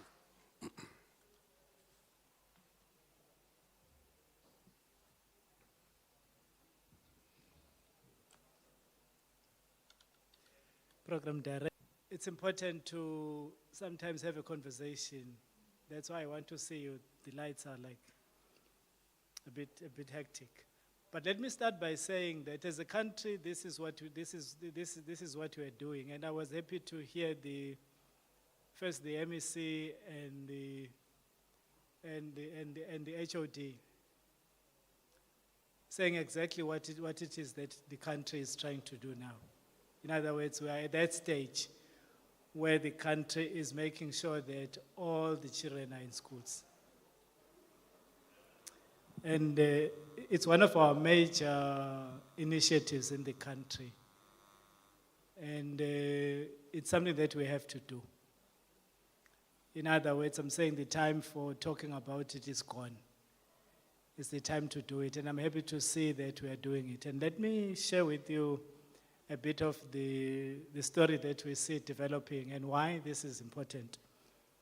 In 2023-2024, remember in 2022-23, the Director General had issued communication to provincial education departments that all the children that are in special care centers, community-based special care centers, must be in schools. Because he had realized that the numbers were increasing outside of the schools. And since then, we have seen some movement from provincial education departments. I thought that I should share that. If you look at 2023-24, this was the first year of the circular S28 of 2023.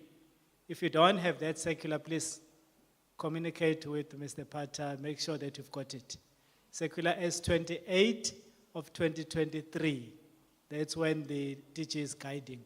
And why that particular matter is because in the implementation of Education White Paper 6, that is where we've not done well.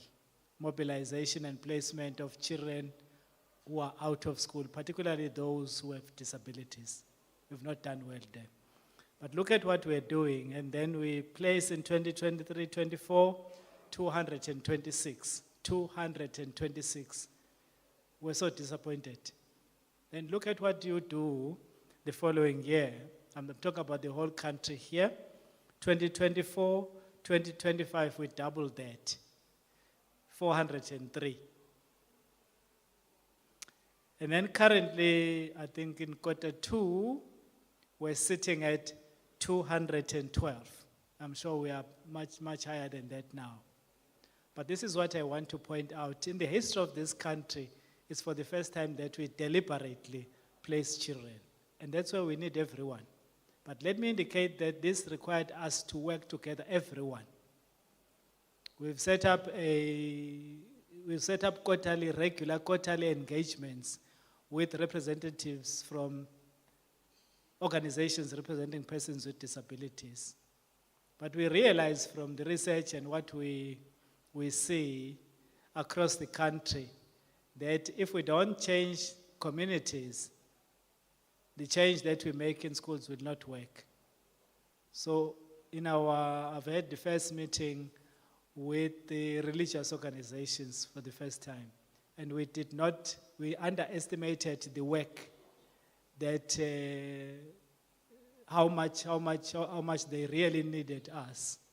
In other words, after that meeting, we get on with the work immediately.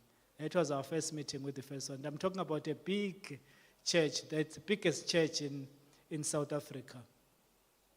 So we are also making inroads there. I'm trying to find a date to meet another one next week, but that's how far we want to deal with this matter. And let me also move to the other, we've identified these 3 areas, these are 4 areas that we think that we are saying as a national department, let's focus on them. I had people confessing here, and the confession was that I have this disability. I stutter. And stuttering, if you look at the manuals for accommodations and concessions, you will find it as an example there. It's because when there are orals, because I stutter, I need more time for those kinds of assessments. Then we are going to, and stuttering is going to be one of those areas that we want provincial education departments in terms of the indicator in the annual performance plan to train teachers. We are identifying it as a specialized area. The other one is left-handedness. People don't think about left-handedness as an issue. Everything that you do, everything that is made is for the right-handed person. Look at the door handle, look at the hockey stick, everything, there is nothing for the left-handed person. There are how many kids are left-handed? Even sometimes you forget, you say left, right, but which one is left, which one is right for a left-handed child? Then there is this dyslexia, the dysgraphia, the dyscalculia is one of the areas that we need to focus on. And then there is ADHD. Now let me move because I've got 10 minutes. So I'm now going to move to something that we think is important for the country. I was tasked to talk to the policies, and I want to give you a bit of a history. And people underestimate our education system. Who knows when the first school was established in South Africa? We all work in education, right? Let me see, I'm not intending to make sure that some of us, when they go home tomorrow, they don't have jobs because they don't know the system. When was the first school established in South Africa? 1652. Where was this? Cape Town. Yes. So the current UCT is 1929. That school that was established, the school that was established in 1652, the school no longer exists. And the UCT, the first university, it was called a college at that time, it's 1929. Okay? That's the education system. It's as old as 1652, that's the first school. When was the first school for children with disabilities established in South Africa? It was a school for blind children and deaf children. When was it established? Because I heard people talking about special schools here, and I thought they would know that easily. 1863. That explains why we are the strongest in South Africa when it comes to provision for learners who are blind and learners who are deaf. Because we've got a long history. But the problem with that school is that it was for white children only. That will explain why then you have more children, more black children out of school if you look at it now. Right? And I will tell you, you will see the compulsory education there. First provisioning. And that school is in Cape Town. So it's not a coincidence that you have Western Cape looking like they are doing much better. It's because it started there 1863. The school is Pioneer School. Then there was an act that, the first act for special schools in South Africa. When was this? The name of the act is Vocational Education and Special Education Act. When was this? 1928. 1928. And that was the first time that special schools, the education for a child with a disability, became the function of the state. So before that, from 1863 to 1927, the state did not pay attention to it. So you will see that why we are experiencing difficulties with the state paying attention to a child with a disability. It has a history. Then they reviewed, there were amendments to the 1928 Act. And that happened in 1937. Can someone tell me when was the year attendance in a school was made compulsory? 1937. Attendance in a school was made compulsory. Attendance for children with disabilities was made compulsory, 1937, in that amendment. And let me just go ahead and tell you that in terms of compulsory attendance, remember compulsory attendance is different from basic education. Compulsory attendance, you must be there at the school. In other words, you could be exempted in terms of Section 4 of the South African Schools Act. You could be exempted from attendance. But no one can be exempted from basic education in this country. So in other words, no child, no one can be deprived of basic education in this country. I will talk to that when I get to it. But I want to tell you about the compulsory attendance. It's 1937, then in 1983, compulsory attendance for who? For white children, Indian children, and black children. And again, black children are left out. White children, Indian children, and colored children, 1983. Again, black children are left out. That should explain why you have so many of them out. So in other words, what I'm saying is that push back to now, let's not leave them out again. Now, you have 1996. This thing is re-emphasized, 1996, Section 3 of the South African Schools Act, compulsory attendance, right? And the Bella Act, 32 of 2024, emphasizes it in this way. It says it's a responsibility of the parent to ensure that the child 6 to 15 is at school, right? That's South African Schools Act. 6 to 15 years, attend school. Grade 1, that's what it was saying, to grade 9, attend schools, right? But then the Bella Act takes it a bit further. It says, okay, there are other people who might prevent the child from attending school. Then it adds, any other person who prevents the child from going to school, how can they prevent it? The decisions that they take. In other words, no official, no principal can say no. I will tell you why that is. Can say no to a child, to basic education. And then you will see that then in 1948, the countries are moving and they are all dealing with the human rights violations. 1948, right?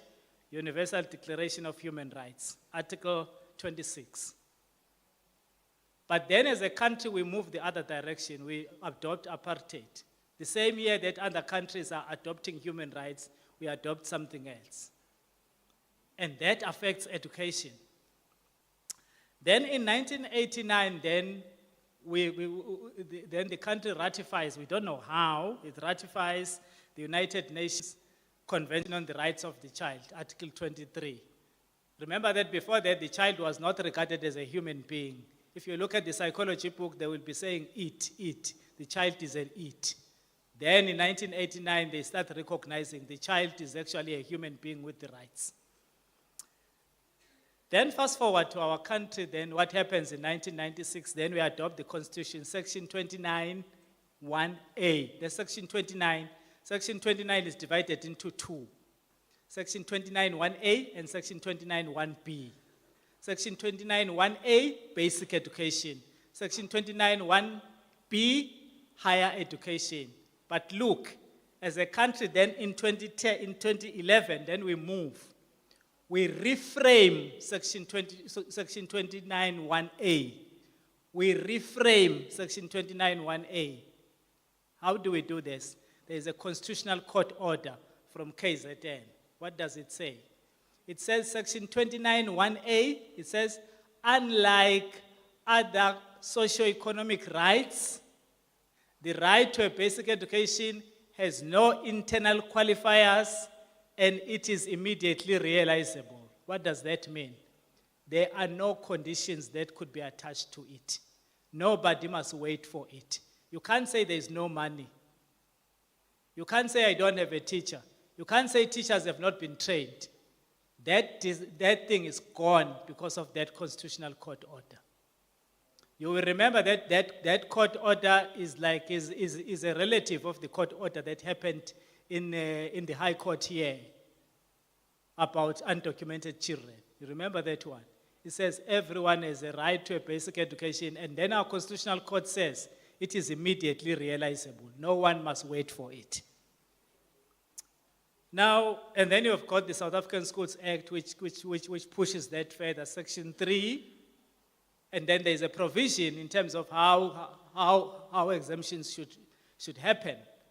We are currently working on a guideline for the exemptions to guide how heads of departments must deal with that. Then there is 2001, when we then promulgate the Education White Paper 6. How we are going to build an inclusive education system. There is always this debate about basic education and inclusive education. This is how you explain it, right? I'm talking for a policy perspective. This is how we are approaching it as a country. Education is a social good, right? That must be available and accessible to everyone. You will see Section 29, 1A in our Constitution, right? Education is a social good that must be available and accessible to everyone. And what is inclusive education if that is basic education for us, if that is education for us? Inclusive education is the mechanism that we use to make education available and accessible for everyone. Let me repeat that. Inclusive education is the mechanism that as a country we use to make education available and accessible to everyone. You will then see that inclusive education is a responsibility of all the officials in the system and all the schools in the system. Then we move to, and look, we start inclusive education before the convention. Then there's a convention on the rights of persons with disabilities in 2006. We quickly ratify it in 2007, right? We quickly ratify it in 2007, but we ratify it after we have Education White Paper 6. In other words, we're supposed to review Education White Paper 6, we didn't. We are only reviewing it like now. We started in 2023. The report must be out in 2026, right? So that's our policy. And then in 2014, maybe let me track back to the convention a bit. If you don't want to read the whole convention, at least read Article 24. It's about education. So then you can understand, because the president has signed it, therefore we have a responsibility to make it work. You will see that in some cases it kind of overrules Education White Paper 6. right? It kind of overrules Education White Paper 6. So you must look at that, and that's what we need to do. Because each time we present to the UN, we get a bad report card, because we are not doing it. One of the questions that they are asking us, why is your number of special schools increasing? Remember, also the white paper is not saying that they will increase. It's saying we will repurpose them. It says those that were existing at the time, we will repurpose them. It's effectively saying what the HOD was saying. Learners must go to a school that is in their community, with other children in their community, sit alongside the other children in their community, and go back home at the end of the school day. That's Article 24. Now then in 2014, then we say the assessment, the identification must be changed, right? Policy on screening, identification, assessment, and support. Let me take the last S, it's called SIAS, the last S. The last S is support. Who is support? It's not inclusive education only. It's all the line functions in the system. What is the role of HR? They need a teacher, right? They need a teacher, right? What's the role of curriculum? Teaching and learning must happen in geography, in physical science, all of that, right? Finance. They must finance according to the system that we have adopted as a country. I heard Mr. Petuka saying there is no norms, no, that was not Mr. Petuka, that was Mr. Makalima, was saying there are no norms and standards for funding special schools. There is program 2 and there is program 4. Right? There's program 2 and there's program 4. Program 2, ordinary schools. Program 4, special schools. But as a country, we adopted a system that is united. That's one. In the same year, the government promulgated the white paper on the rights of persons with disabilities, 2015. The custodian of that white paper used to be DSD, is now the Department of Women, Youth and Persons with Disabilities. What does it contain? It's about mainstreaming disability. Each government department has particular roles to play. We've got our own roles as basic education. So each department in that white paper has its own roles and responsibilities in terms of mainstreaming disability. It's called a matrix of responsibilities. So that's why we see it. But then we also have court orders, right? I've referenced like 3 court orders. I've referenced the court order on undocumented children. That you can't be, because you don't have documents, then you are denied access to basic education. But secondly, then there is a KZN court order that says education, basic education, section 29(1)(a) is immediately realizable, right? Then there is a third one in 2010, the court order on the education of learners with severe to profound intellectual disabilities.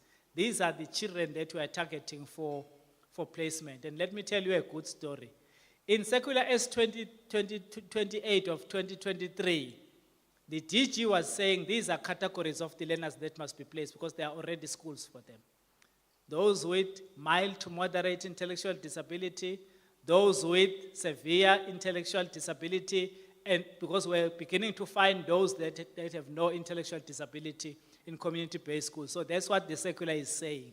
But look, provinces are moving, and they've placed learners with profound intellectual disability, not in special schools, in all the schools.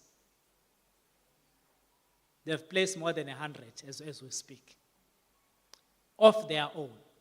Now, let me round up by saying there is then this myth, this misunderstanding. When you move out that door, please relieve yourself, free yourself from this misunderstanding. There is a misunderstanding that public ordinary schools will not cope with learners with disabilities. And it is often framed as if there will be a bus of children with disabilities to that particular school. If a school is lucky, they will have at the most 5 learners with disabilities. Thank you, Chair.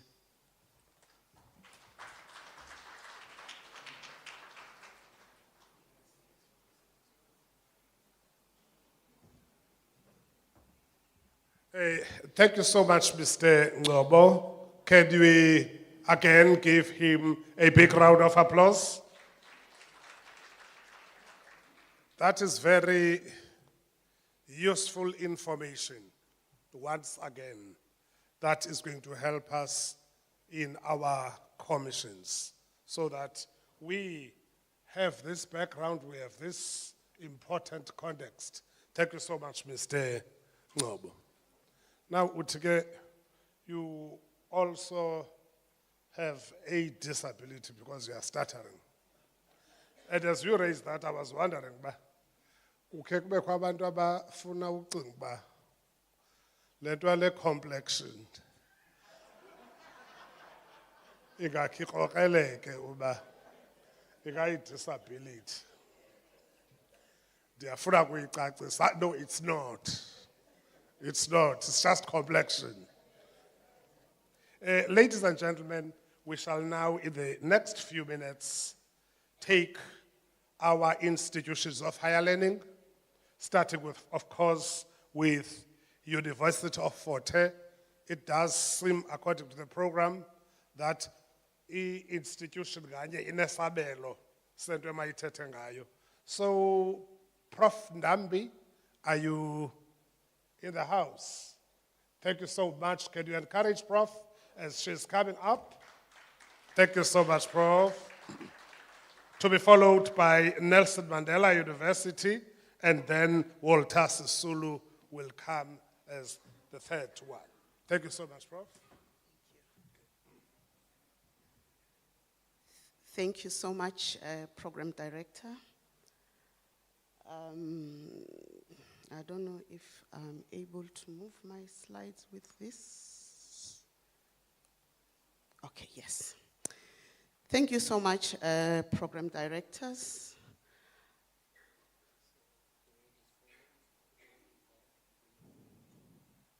Okay, thank you so much.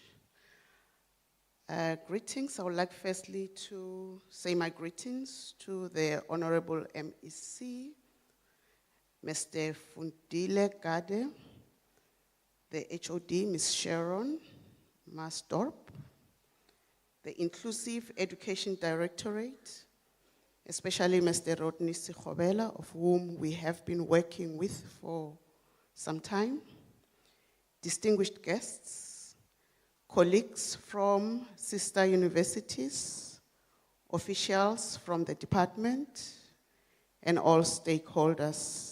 Let me say good afternoon to you all. I would like to say thank you for the opportunity to bring a message of support from the University of Fort Hare, particularly from the Department of Speech Language Pathology. It is an honor to be part of this gathering that places the learner at the center of transformation, and to share how our work-integrated learning initiatives contribute to building the Eastern Cape we want. At the University, who work across the lifespan to support language, literacy, and learning. We share the Department of Education's mission to provide inclusive and innovative quality education that gives every learner a fair opportunity to succeed. Importantly, the University of Fort Hare is the only institution in the Eastern Cape offering a degree in speech-language pathology. This means that we carry both privilege and responsibility. to build provincial capacity, to develop local expertise, and ensure equitable access to language and learning support for all learners. Although the Indaba refers to internship programs within higher education and the health sciences, we use the term work integrated learning. Work integrated learning is a structured, supervised, and credit-bearing component of the curriculum that allows students to apply theory in real-world context. Through these work integrated learning placements in schools, hospitals, community centers, our students gain the competence and confidence to deliver contextually relevant, inclusive services. Work integrated learning is not just about training students. It's about preparing socially accountable professionals who will serve and remain in the Eastern Cape. Our work integrated model directly supports the national and provincial education policies. We've heard about the White Paper 6, which calls for an inclusive education system. Our students help operationalize this by supporting learners with language and communication barriers. The SEAS policy ensures early identification and support. Our students work with teachers and school-based support teams to assess and design intervention for these learners. The Bella Act emphasized linguistic inclusion and mother tongue instruction. Our department focuses on multilingualism and cultural relevance. The DHET's work integrated framework promotes authentic community engaged learning, which is at the heart of how we structure our placement. Together, these policies guide our commitment to ensure that learners are heard, understood, and supported. Speech-language pathologists are critical partners in inclusive education because language is the foundation of all learners. I gave an analogy of a butterfly to say every learner can start as a worm, but with critical support that is relevant, that is responsive to each individual child, we might see them as butterflies. And I think the HOD set this tone when she delivered her speech earlier to say that is our context, or are the context that we put our learners conducive for them to fly as beautiful butterflies? That's a question that we need to ask ourselves. As students and graduates identify the communication and literacy barriers early and collaborate with teachers to support the learners, they design language-rich, inclusive classroom and empower learners to express themselves confidently. When learners can communicate effectively, they can learn, they can participate, and most importantly, they can achieve. Let's visualize how our work translates into learner success. The speech and language intervention improve comprehension and expression.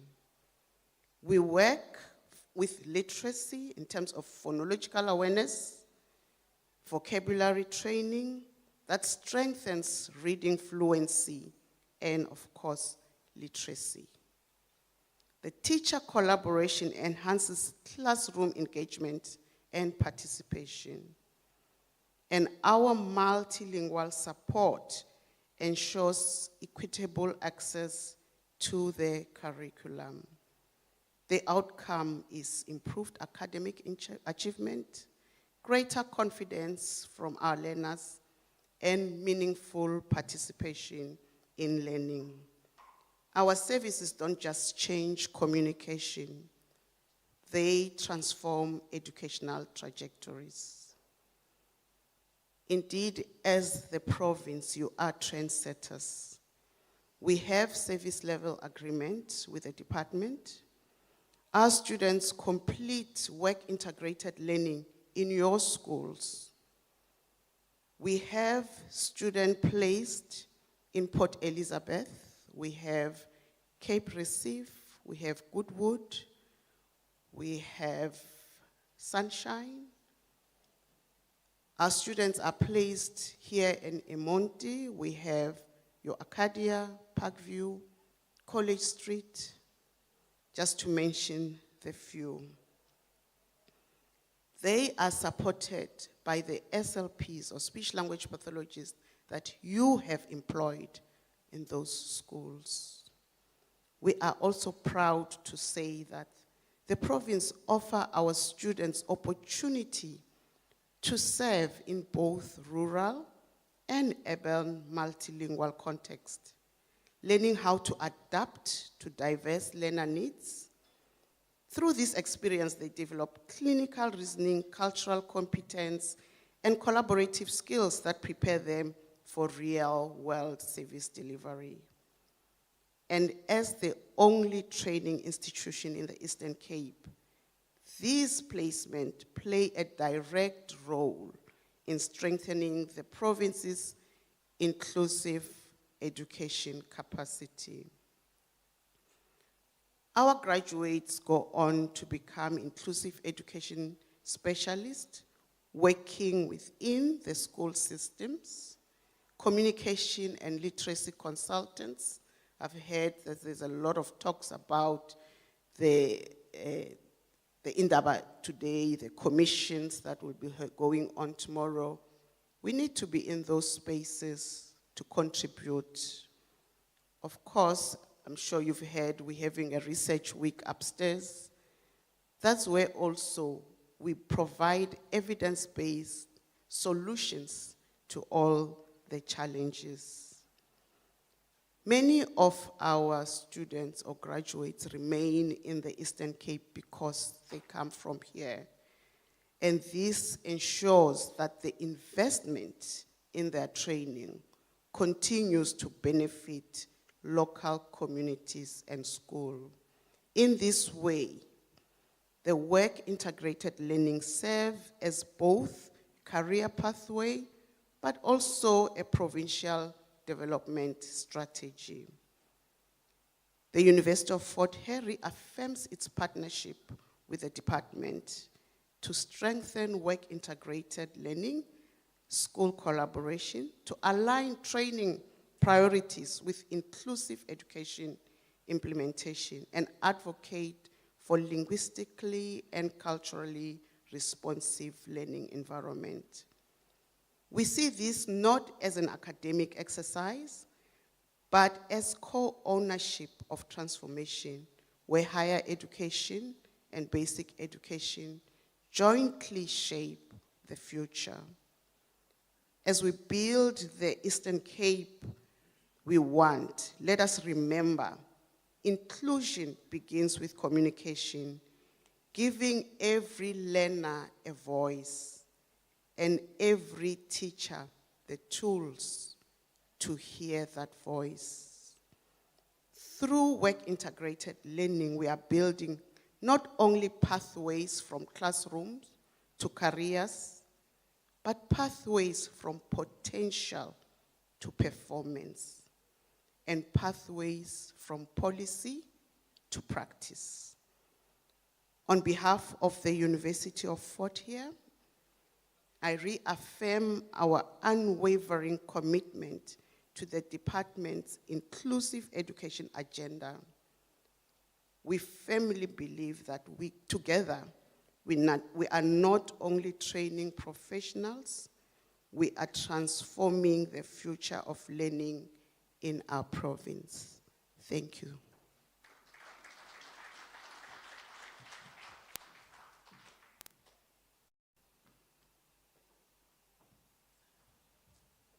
Thank you so much, Prof. Can you give Prof a round of applause? Thank you so much, Prof. Especially for your commitment that you will continue working with the department in supporting the cause of inclusion. We now invite to the stage Walter Sisulu University. Do we have someone from Walter Sisulu? Oh, thank you so much, Prof. Bantwini. Can you encourage Prof. Bantwini with a round of applause? Thank you so much. Thank you so much, Prof. Yes, please.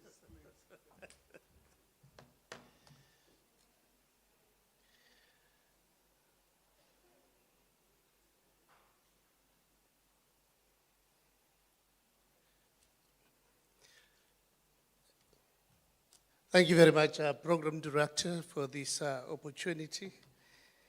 Let me begin by greeting our Honorable MEC, as well as the HOD, Mama Masdope, who's not here now, the leadership in the province, all the stakeholders who are here today, including the sister universities. My name is Zubongani Bantwini. I'm not in the program, but I do work for Walter Sisulu, so that's why I stood up and thought, let me come and hold the fort. Tadukad, I would like to start by appreciating your leadership that has organized this Indaba, inclusive education. This is very, very important because we view inclusive education as the cornerstone of equitable schooling.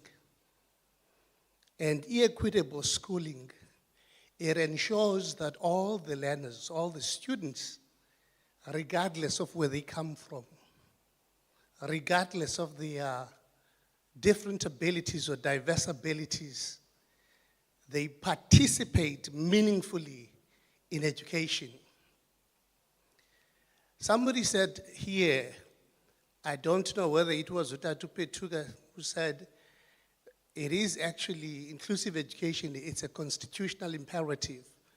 But I'd like to add and say it's not only the constitutional, but it's also a moral imperative. Having said that,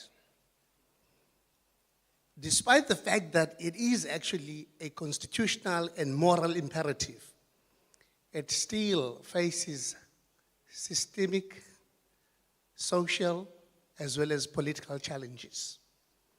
And this is where the institutions of higher learning comes in, because they must equip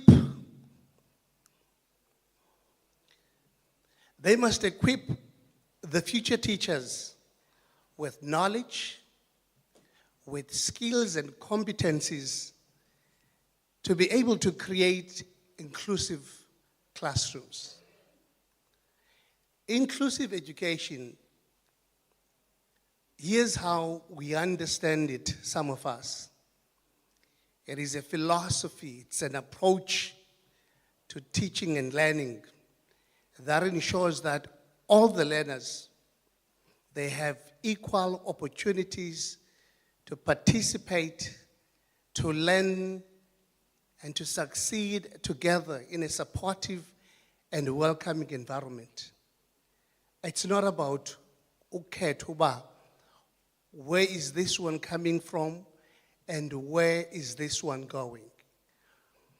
It focuses on removing the barriers to learning, promoting participation, and also valuing diversity.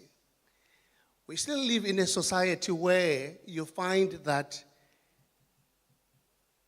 we don't recognize diversity. But if we actually say we are being inclusive, we have to recognize a diversity. And just want to talk a little bit about the rationale for inclusion. Going back again to what was said by somebody, one of the colleagues here, inclusive education, it's about human rights. The inclusion, it is about human rights. It is about social justice. It is about quality improvement, cognitive benefits, as well as the policy alignment. I'm not going to actually talk about the legislative as well as the policy framework. Quite a number of colleagues have already done to director. But if we're looking at inclusive, it is supported by our constitution. Our constitution talks a lot about that. Education White Paper 6, it talks about inclusive education. If you look at the UN Convention on the Rights of Persons with Disabilities, talks about that. I can go on, and also cite the National Development Plan 2030. It's all about there. Now, I want to look at the role of a teacher education or institutions, because what we do there, we prepare teachers. These are people who are supposed to leave our institutions knowing how to ensure that all the students, all the learners are included, that all the learners, they feel that they're belonging. So our role is to make sure that we actually do that. We have to expose them, even during e-teaching practice. But of course, there may actually be challenges when we talk about inclusive education. Part of the challenges that we have seen in our institution, as much as we talk about inclusive education, is that our students actually, they get limited exposure to inclusive schools. There is that tendency of doing things as if we're all equal or the students are all equal, which is not actually necessarily the truth. I am not going to go, I prepared a presentation, program director, but I am not going to go through that. It is actually available, but I wanted actually to raise a couple of questions that I think moving forward, we need to take a minute and consider them. And one of those questions is, are we preparing our student teachers for inclusive? And I'm talking to the universities there now. Are we doing that? Are we preparing our student teachers for inclusive realities? Not only actually the higher institutions of learning, but even actually the Department of Education. And the other question is, how well do the Department of Basic Education and Higher Education collaborate to support inclusion from teacher preparation to school practice? Because my view is that the two directorates or departments, they have to work hand in hand. We cannot actually expect one without the other one. And of course, the other question is, to what extent do school leadership practices reflect commitment to inclusion and social transformation? I think we should also ask ourselves if our inclusive education support services functioning effectively. And also, how is progress in inclusive education monitored? Are we monitoring the progress in inclusive education? How is it evaluated and reported, not only at national, at provincial, but also at the national levels? And of course, the other question would be, what evidence do we have about the impact of inclusive education policies on the learner outcomes and teacher practices? And how can communities, because we can't leave them behind, how can communities and parents be empowered as genuine partners in building inclusive education? In closing, I'd like to underscore that we as WSU also see inclusion as not as an event, but a continuous journey of transformation. And we are already working the good thing is that we are already working with the province.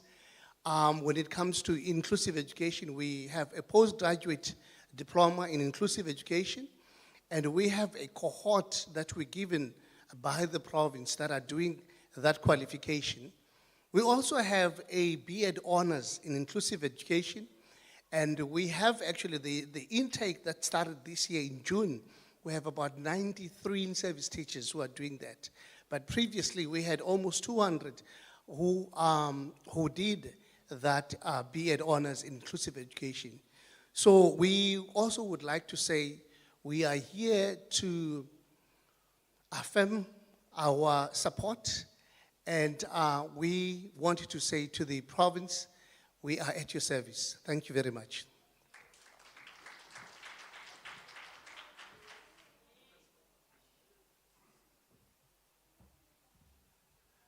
Let's give him another round of applause. Oh, Prof. Thank you so much, Prof, again for the commitment to work with us. I think Professor Ndambi even committed that they will actually be working with us even in our commissions to shape up the content of the work that we are doing. Sizawucela ke ngoku director wale directorate, Mr. Lawrence Parter, because I am advised that Nelson Mandela is not here. So, hi ke, because I was guided by yourselves. My apologies, Nelson Mandela, can we give her a very big round of applause? Thank you so much, you are welcome. Madam, thank you.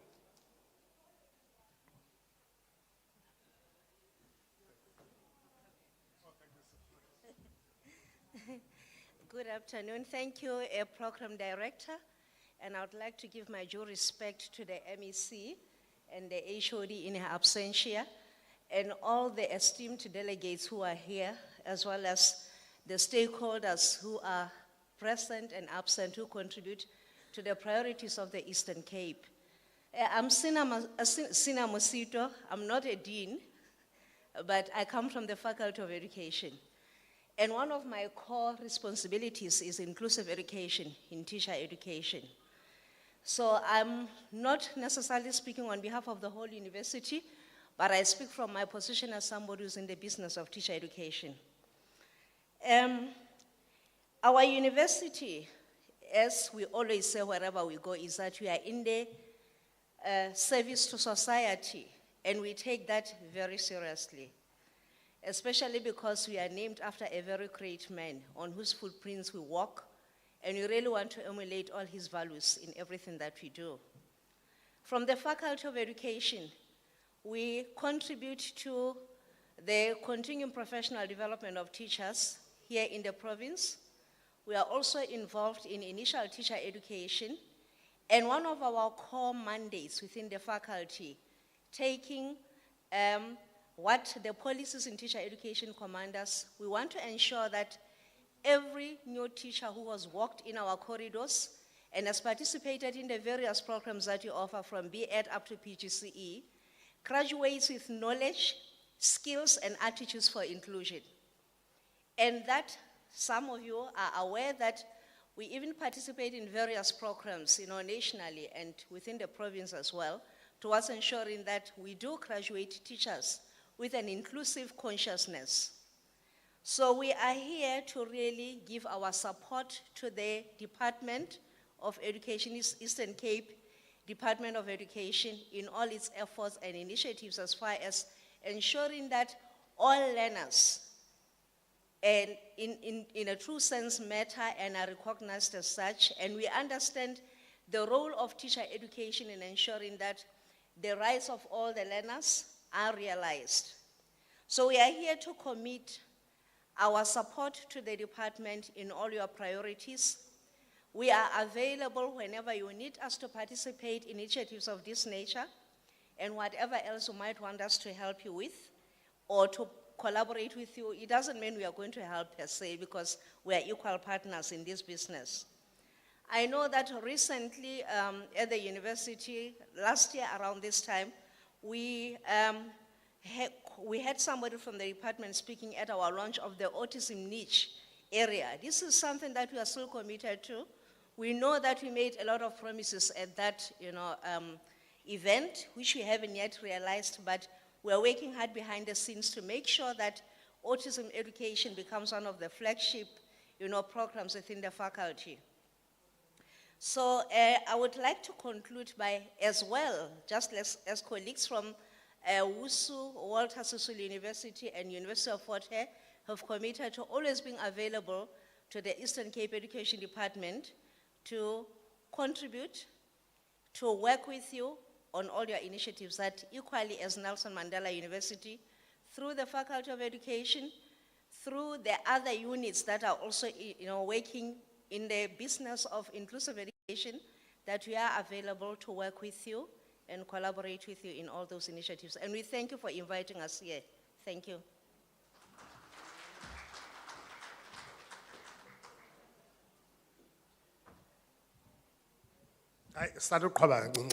Please give her another round of applause. Thank you so much, madam. Colleagues, you have heard the institutions of higher learning committing. We've had our other stakeholders, the teacher unions, and all the other labor formations who have a stake in education committing here. You've had our head of department putting or setting up the scene. Now, I want to invite the Director for Inclusive Education. We have had our very important partners in this crime, DHET, here, committing and sharing all the useful information that we need. Ngoku ke, Director Lawrence Pata, come. Uzothetha lento kanye kanye kanye ufuna siyenze. Thank you so much, Mr. Pata. Honorable MEC, HOD, and delegates, thank you for this wonderful opportunity to present a model that we have developed for the Eastern Cape Department of Education. Ladies and gentlemen, sometimes, Ms. Ngcobo, sometimes better just to sit in the corner and don't become creative. Because when you become creative, you could either get into trouble or you can help a lot of kids. So we thought we're going to take the chance, become creative, and see how we can support, especially the black child in our rural communities. What can we do to support those kids that are falling through the cracks? I'm going to go into my next slide. So this is the presentation outline. I would like colleagues not to fall asleep during this time, because it would be important when you go to the streams and the commissions that you really understand what we're presenting to you, so that when you're in the streams, you can make a constructive input into the 3-year plan that we want to put onto the table after this Indaba. So I'm quickly going to go through it. I see my colleague only gave me 20 minutes, and I asked him why did he do that, because I asked for 30 minutes. So hopefully the program director will be merciful and also give me extra time if I run out of time. We're going to look at the following things as you can see them on the board. I don't have to read through them, but the crux of the presentation, ladies and gentlemen, would be the model of support provisioning that we have developed for the Eastern Cape Department of Education. Now the question would be, colleagues, why would we want to develop a model, and what is this model about? So that takes us to the problem statement.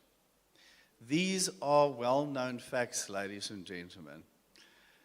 When we take a child away from his home and his community and we place that child in a special school, we're excluding that child from his community and his family.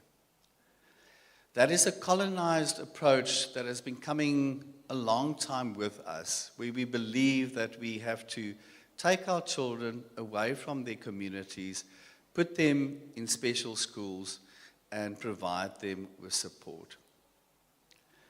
We want to, that's one of the concerns we have. The other concerns when we do this, we have overcrowded special schools. We have started a couple of years ago with 10,000 learners at special schools, Mr. Ngobo. We're at 10,700 now, and the number is just increasing because the prevalence of disabilities is increasing. And the question is, how do we provide support to those learners to keep them within their communities? It's wonderful to say, let's follow an inclusive education system, but you don't have mechanisms to make it happen.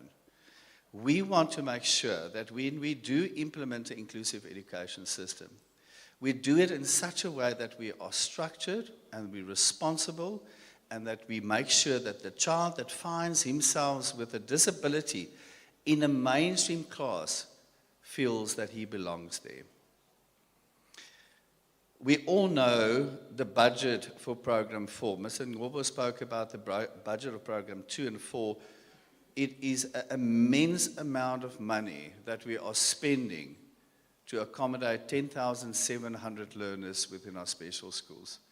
Ladies and gentlemen, we're talking about 1.2 billion a year to make sure that we provide specialized education to those kids. And the question is, aren't there cheaper ways that we can do that will benefit the child so that our funding can decrease?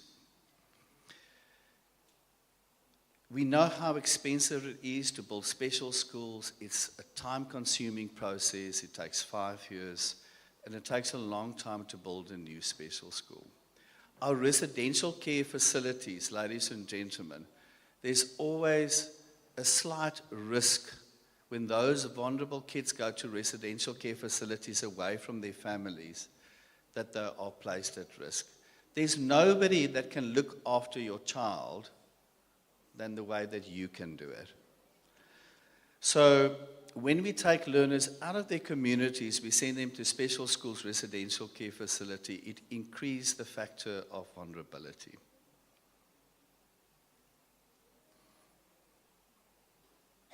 So what is the problem statement? Now, this is the problem statement that we came up about a year ago. We've been working on this model, Mr. Ngobo, for quite a while.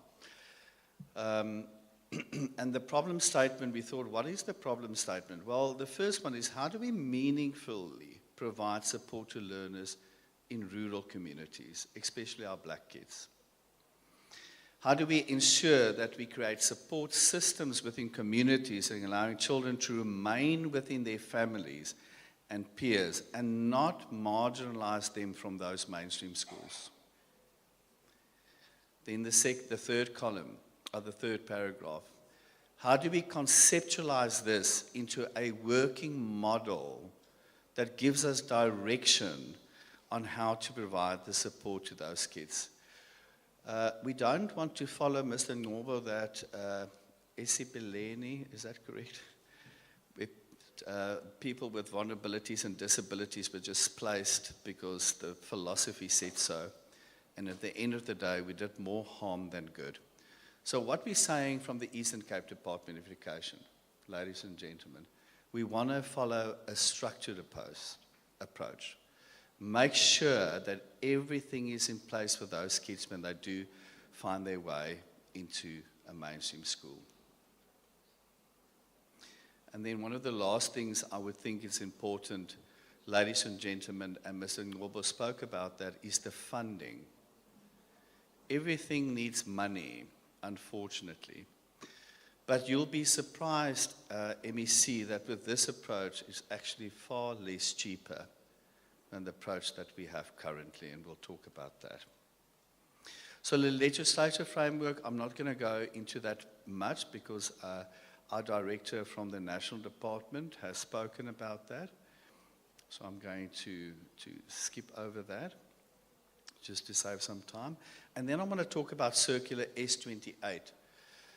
Ladies and gentlemen, this was the main reason why we started this model, because the National Department from the DG gave instruction to provinces and said that out-of-school youth, those children that are in the Elspeth centers must be within 1 year be placed back into mainstream schools. Who are those children?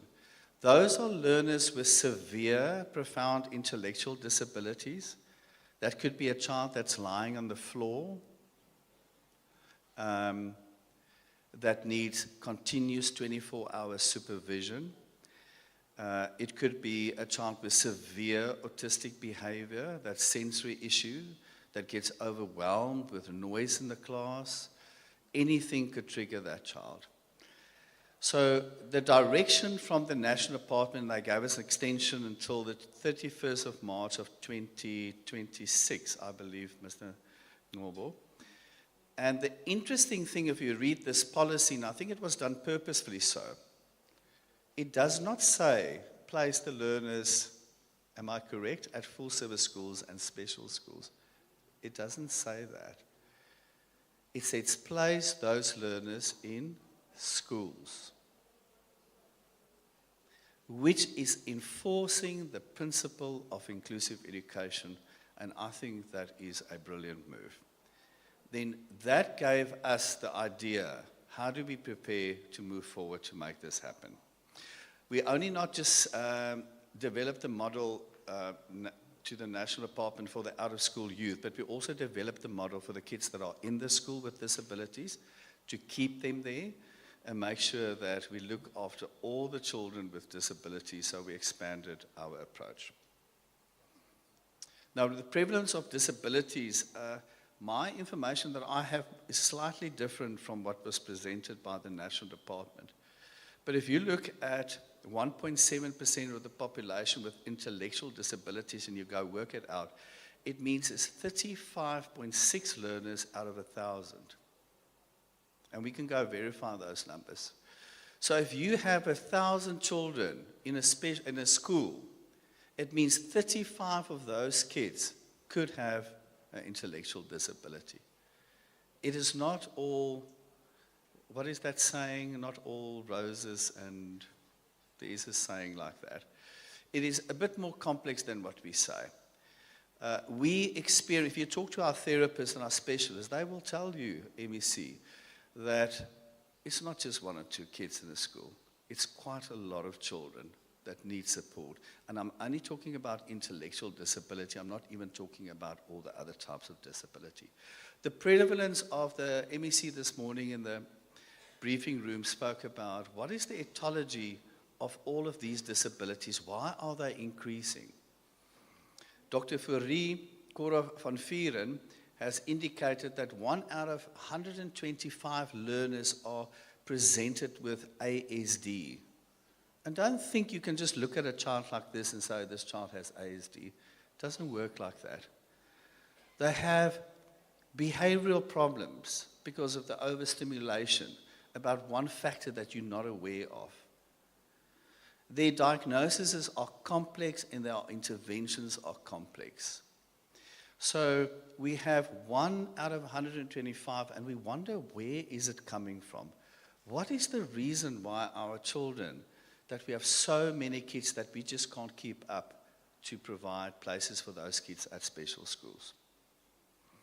Now, our strategic response is as follows. Develop a contextual response model for inclusive education in the Eastern Cape. And this is our unique model. Mr. Norwell, if it's perfect or not, that's the model we have now, and we are more than willing to adjust it as we move forward and as we learn better and as we get to understand things better. But it's a model that I think is working well. The vision is to build an inclusive education system anchored in human rights, children's rights, it's all about our kids' rights, equity, social justice, and belonging. And I want to stop at equity. It's not just, ladies and gentlemen, the equity of every child to have the right assistive devices. It's the equity within the system. Now, people in the audience might throw me with stones, and that's okay. It means, ladies and gentlemen, when you look at a rural school where there are poor communities and the parents can't pay school fees, how can you give that school the same money that you're giving to a school that's a Model C school that has millions of rands in the bank? How do we change the way we provide resources to our children that needs it the most? If we keep on doing the things we're doing now, the disparity between those that are wealthy and our poor kids will just keep on growing. So our model will move into a direction that we say, let's give more to the kids in the rural areas so that we make sure they get the support that they need. Then Ubuntu. Ubuntu is for myself, is such a lovely word. It means that we as a community will take care of our kids. Am I correct, ladies and gentlemen? We as a community will take care of our kids. We don't want to just send them away and label them. There is a place for that, but it's not the only way. Right, so the rationale for the model, I'm going to go a bit quicker now because I know my time is limited. These are the values that we looked at, to look at how do we develop a model. We try to move away from labeling, levels of support. We try to move away from the medical approach to incorporate developmental approach. We try to have an interactive process, and we try to have a learner-centered approach. So these are the values that we looked at when we developed the model at my office with all my wonderful personnel. This is the basic model, ladies and gentlemen. This is the simplified one. I'll show you the more complex one later on. That model, as you can see, right in the middle is the child. Don't make decisions for a child without his or her parents. Don't think that because you're a teacher, you know best. Parents are central, and their children are central. You don't have the right to make a decision on a child without consulting the parents. Parents have rights, children have rights. And we need to start with the child as the center when we move forward. So that's why we put learner-centered developmental approach. So the developmental approach is, don't look at what the child did wrong. Oh, the child was fighting with so-and-so in the school. I struggle so with principals when they write the reports. Write your reports in a developmental fashion. You are so stuck in what the child has done wrong that you forget about all the positive aspects. Bring a balanced approach when we do our reports. And then we have 6 variables. So those are the 6 variables. I'm going to quickly go through them so that you are aware of them. I know Organised Labour has asked me, please take us slowly through this, because I know our Organised Labour is supporting us and are very passionate about this, and they really would like to have a good understanding of this model. So the first variable out of the 6 is the child that I've mentioned. There are 4 values that we believe is important: belonging, mastering, independence, and generosity. We don't want to, ladies and gentlemen, put a child in a class with 45 learners and he's crying the whole day because he doesn't feel he belongs. We have to look at each child individually. Mastering. Only when you feel, Mr. Ngobo, only when you feel I am welcomed, you start achieving. Isn't that a fact for all of us? When you're at work and your boss is always screaming at you and always being rude at you, do you feel like developing something, moving forward? You don't. You have to have a sense of, this is my place, I'm accepted here, and then you start becoming creative. And that's where you are learning mastering. And we'll talk a little bit about that. And then what do we want for our kids? We want our kids to be independent. MSC spoke about it this morning. Have a skill when you leave. And we want our children to become constructive members of society where they start sharing. Now, this is the heart of the model. Ladies and gentlemen, I would like you to focus on this slide. Has it moved? The next one.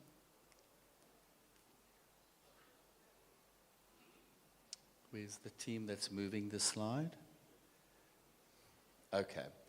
So this model, this is very important. This is the heart of the model. What we are saying, colleagues, and DBE, please forgive me for this, but what we are saying is that we don't talk about levels of support. We talk of type of specialization that is required. That's the difference. Type of specialization. Children require different types of specialization. And what we are saying, ladies and gentlemen, our special schools will change its profile. They will become community schools with resources, but they would also admit learners with intense, complex, multi-complex needs that cannot find their way in a mainstream school. We really do believe, based on each child's specific circumstances. The reality is, however, ladies and gentlemen, our numbers of learners in our special schools will reduce dramatically if we move forward with this approach. But we do believe there is a space for special schools, but the profiling will change, their function will change, and there would be a large reduction of referring of learners. And then type 2. Now, type 2, ladies and gentlemen, is your children that follows the differentiated CAPS curriculum. Those are the kids with intellectual disabilities. What we're saying for these ones, and this is where I'm getting critique, and I have to mention it, so that we can talk about this. We are saying, ladies and gentlemen there at the back, we are saying that firstly, let's consider placing that child in a mainstream class. Am I correct? With a severe intellectual disability. Let's start there. But when we see that this child cannot find his or her way, maybe due to sensory issues, maybe due to the large number of learners in the class, maybe because of the teacher not at that moment ready to deal with the child, we do believe that here and there, depending on the prevalence of the disability of SID, that we do open units in special schools. The idea, Mr. Ngobo, is not to draw all the people with disabilities to our school. We understand the principle of natural proportion. Each school must share the support to learners with disabilities. But we do say there is a place for learners to be grouped, smaller groups, good teacher-learner ratio applications, and we do believe that there is a space and a place for that. And if we are wrong, then so be it. Then that's type 2. So when you go to type 3, now this is our project for the coming year, Honorable MEC, is our learners that are deaf and blind. Believe it or not, we want to be the first province, and we're going to start that next year, that's going to start including our deaf learners and our blind learners into mainstream schools. It would be a structured approach where the resources are there, and we're going to identify schools where we can do it. We already have one blind child in a school at Alexandria Road, and he is happy as can be. Happy. Your deaf child, MEC, that was in grade 12 in a special school, goes to varsity, and all of a sudden now he's sitting amongst all other children. Why should we separate those kids in our special schools? So, in our projects that we've done so far, we have not have a project for this one. This is our project for next year. We want to be the first province to do that, and we know how to do that. Type 4. Now, type 4 is the one that everybody's talking about. It's TOC. Honorable MEC, the TOC is not such a difficult thing to expand it. You know, you have vocational schools, about 83 curriculum is here, 83 technical vocational schools. You know, the TOC is just a watered down program from the vocational curriculum. That just made it a bit easier for the children to access that program. So what we said, TOC, vocational schools, you will open your doors for us and you will admit at least 40 children next year for the TOC program with moderate intellectual impairment. And the response was absolutely wonderful. We have 12 schools that said, that's right, let's start it. So our TOC program is a great excitement because it gives the children technical skills. Unfortunately, our personnel allocation is not enough to go beyond 12 for next year. And then number 5, and I'll move quicker after this slide, is our whole schools. The full school principals that are here, we want to say, let's move towards our direction of whole inclusive schools. Ladies and gentlemen, we have to change our approach at full service schools. Full service schools are becoming a dumping site for children that nobody knows where to send them to. And it's an atrocity. The natural proportion of 5% is not applied in our full service schools. So we want to say, let's take inclusive education to all our mainstream schools and provide them with the right support. Type 6, learning support units. And on this one, I also might get a lot of trouble. But this is also done in Brazil, I believe. And I was so happy to hear there's another country that's also doing this, Mr. Matida, so that we're not alone on this one. I know the Western Cape is also doing it. These are units where we give one child, one personnel to 15 learners, and we say you follow the academic curriculum and you can move in and out of the class. If you struggle with maths, you'll go to the class, you'll get the support. If you struggle with phonological awareness, you'll go to the class, you get extra support.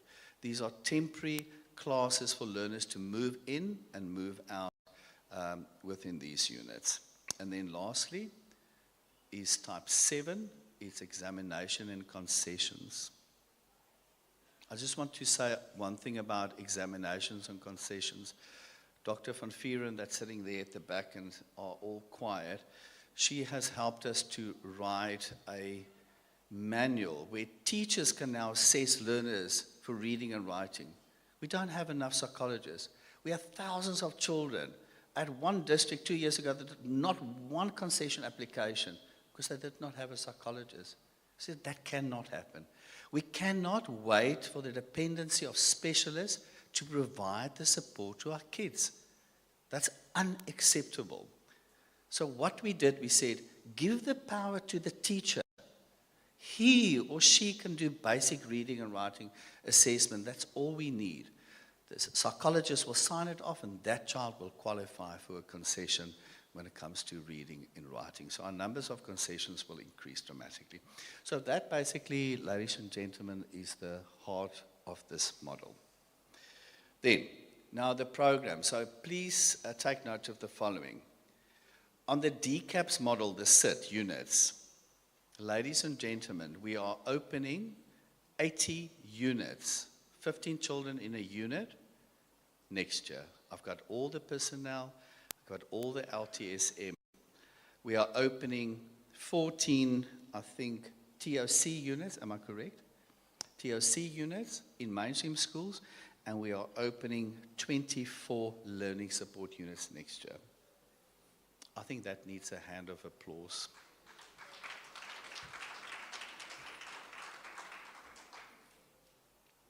This is the distribution of these units within our districts. You can see there, have a look, ladies and gentlemen. It's not fairly distributed. There are reasons for that. I want you to look at this when you do your 3-year planning so that we can make sure that our districts that has a limited number of these units, we focus on them. We want to focus, ladies and gentlemen, on our 39 poorest wards. That's going to be our focus for next year to expand the program. This is the CS process. I think the CS process, DBE, is very complex, very tedious, very slow, and a lot of children are not getting the support because of the CS process. But it is policy, we are following it, and we're making sure we'd be abide to it. I hope there will be a critical evaluation of that as well. Criteria for support provisioning. This is the criteria, colleagues, that we will be looking at when we decide if a child needs support. I'm not going to go into that. Complexity of support. We are saying there are 3 levels, Dr. Ngcobo, or Mr. Ngcobo. We say multi-complex specialized type of support. And then we're saying complex specialized type of support. And then we're saying specialized support. So this is the way we look at what the need of the child is with specialized support services, rather than labeling child, you on this level or you on that level. And that gives us direction when we develop the model. I just want to stop on this one, curriculum provisioning. If you look at the last one, the technical occupational stream, ladies and gentlemen, there's 2 little circles there. There's the OC, technical occupational, and then the DCAPS. That's the 3rd stream. That's called the technical occupational stream. Now, if you look closely, that stream is the stream that has been neglected. That is the stream that supports our learners with disabilities. And that is the stream that we are now taking to our mainstream schools. The occupational curriculum, that's why it's overlapping, links with the vocational stream. That's why we're introducing those programs into vocational streams. The DCAPS links to the mainstream curriculum, is just differentiated. That's why we're taking that program to all our mainstream schools. The last phase of the model phase is resource provisioning. Educators, support staff, professional staff, LTSM, operational funding and funding. Ladies and gentlemen, our model looks at all of those variables. Honourable MEC, we will not move forward if all of those things are not in place, and they are in place.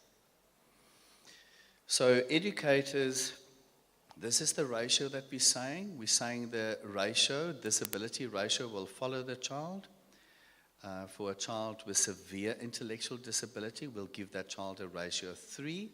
It means you will have between 10 to 15 children in that unit in a mainstream class. For type 4 or type 3, it's 1 to 30, but that one is a bit complicated. We will do that one next year. We don't have those active units now. Type 4 is 2.5 weighting for a teacher, which gives us 17 to 20 learners for 1 teacher. So if we open a class of 40 TOC learners in a vocational school, we'll give them 2 teachers. The ratio is lower, they can then have better attention. And then when they're done with their class, they will go and play with the children of the mainstream school.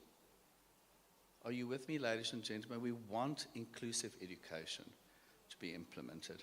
And then type 6 is our learning support units. We give them a weighting of 3. That means 1 to 15 in a class. So this one slide is important. I just want to summarize this slide. It means that, ladies and gentlemen, for next year, we will accommodate 1,200 learners that were usually severely intellectually impaired that were sent to special schools. We will now send them to mainstream schools. That's a major step forward. It means that 840 learners that used to go to Bergsig, Baseville, and those schools that are completely full, that can't get a space, we're going to place 840 learners within 14 mainstream schools to access exactly that same program. And then the last one, it means that for 285 learners, we are going to provide them, those kids with have specific learning disabilities, very light on the autism spectrum disorder, we're going to provide them with that. So it means in total, colleagues, 2,325 learners will be accommodated. And those are the personnel. They will all have teacher assistants, and they will all have a perfect ratio of personnel. So I'm going to now move forward quickly. These are our therapists that we have in the province. Take note how many therapists we have, occupational, quite a lot. With the support of our MEC and the HOD, we've increased that capacity quite a lot. This is the therapist distribution within districts. I don't have time to go into that. This is the therapist and psychologist distribution versus special schools and districts. I don't have time to go into that. This is the distribution of our psychologists within the province. As you can see, how many there are, psychologists at district head office, at psychometrists and counselors. Professional staff, I just want to say this. When our children now place in these mainstream schools with disability, the Elspeth teams will support them. The MEC outreach that he does every year in September, they will support these children, and the district-based support teams and our special schools as resource centers will support them. This is the funding. I just want to read this before I end off. An interesting calculation indicates that if learners are supported within an inclusive education system, ladies and gentlemen, I'm talking about learners with disabilities, we can provide 49,000 learners in comparison with 10,500 for the same budget. Not the COE budget, just the budget on LTSM and on operational costs. It's a far more effective, financial effective way of doing it. I'm going to skip on all of these things. These are all the LTSM we've provided. All our schools are ready. They have LTSM. They have everything they needed. We're going to complete it with training. Before we place any child in a school, the training will be done, and we're currently finalizing that. And then HR, are you here? Where's head office HR? These are the requests we've made for bursaries. Ladies and gentlemen, take note of that so we can capacitate our teachers in the following bursaries. I'm also not going to go into that. And this is the extended model in front of you. That's what it looks like.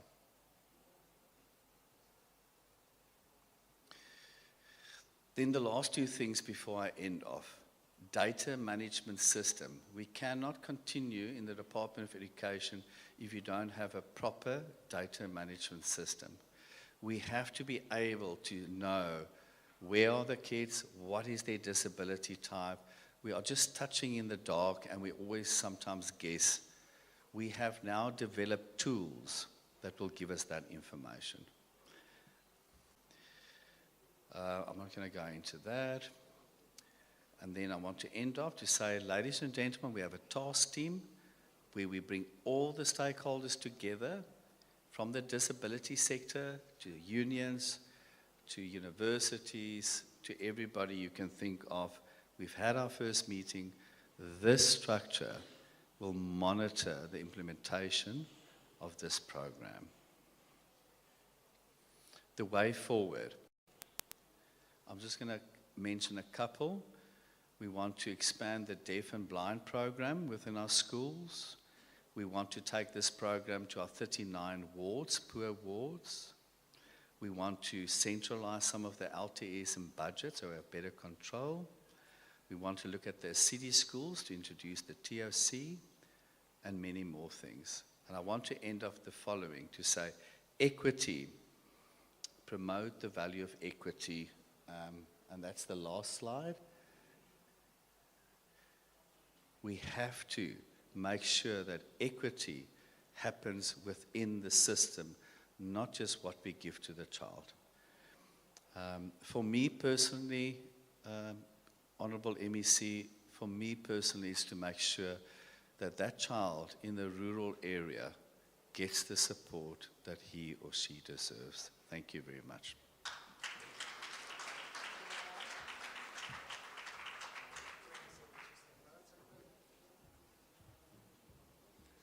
Please give Mr. Pata another big round of applause. Thank you so much, Lawrence. Thank you so much for this plan. Very convincing. Thank you so much, Mr. Pata. And I hope that we note the types of support, which really marks a very big shift from how we have actually been looking at the support that must be provided. It's a complete plan. It seems that you've actually developed it up to a point where we even have a clue of its cost implications. Thank you so much for that. Ladies and gentlemen, just a small change on our program. We are not going to take the Honorable MEC now, but instead we are going to break for lunch. The MEC has agreed that he still has time, that he will be the first when we are coming back from lunch. Our lunch is allocated 1 hour. As you can see on the programs, we are exactly an hour behind. So we still must make sure that we will recover that time. So the time now is 2:10. So can we be invited to lunch, and that we are back at 3:10? In fact, we should be seated at 3:10. I am told, where are the organizers and the ushers? I am told that lunch is served in this direction. So can I ask someone to guide the MEC, the DDGs, and the guests to lead them to this direction? Who is doing it? Is Zagalu? Okay. And also, can I ask someone to guide everyone else to whatever direction that we must go? So I will ask the guests, the universities, to join the MEC, yet to join the MEC, DBE,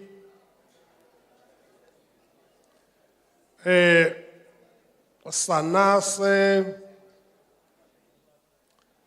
our unions, to join the MEC,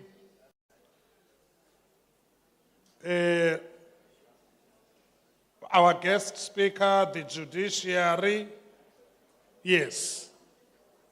So can all those colleagues join the MEC as the lady is leading? Then,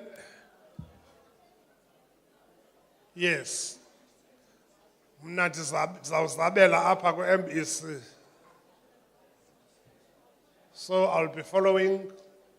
Okay, thank you so much, colleagues. Lunch is served.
the last session for the day.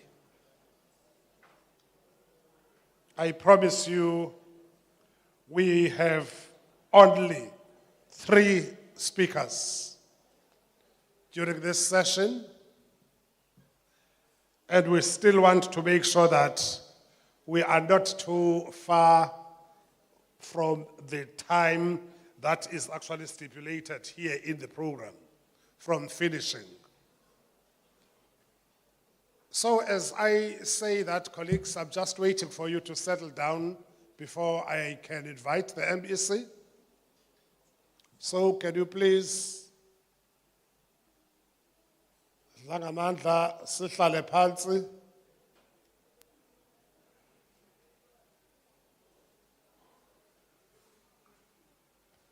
Ibuffet yasebuthi ayipheli into zikabawo. Ningathi kanti nijonge uba kuzawude kuhlanjwe imbiza.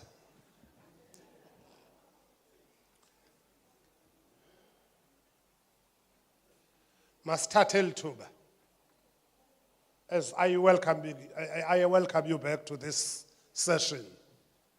Ndicele ngembeko efanelekileyo umphathiswa wesebe lezemfundo kweli phondo laseMpuma Koloni, Honorable Fundile Gade, okokuba eze azokuthetha nathi. Over to you, Honorable MEC. Can you please encourage him with a big round of applause?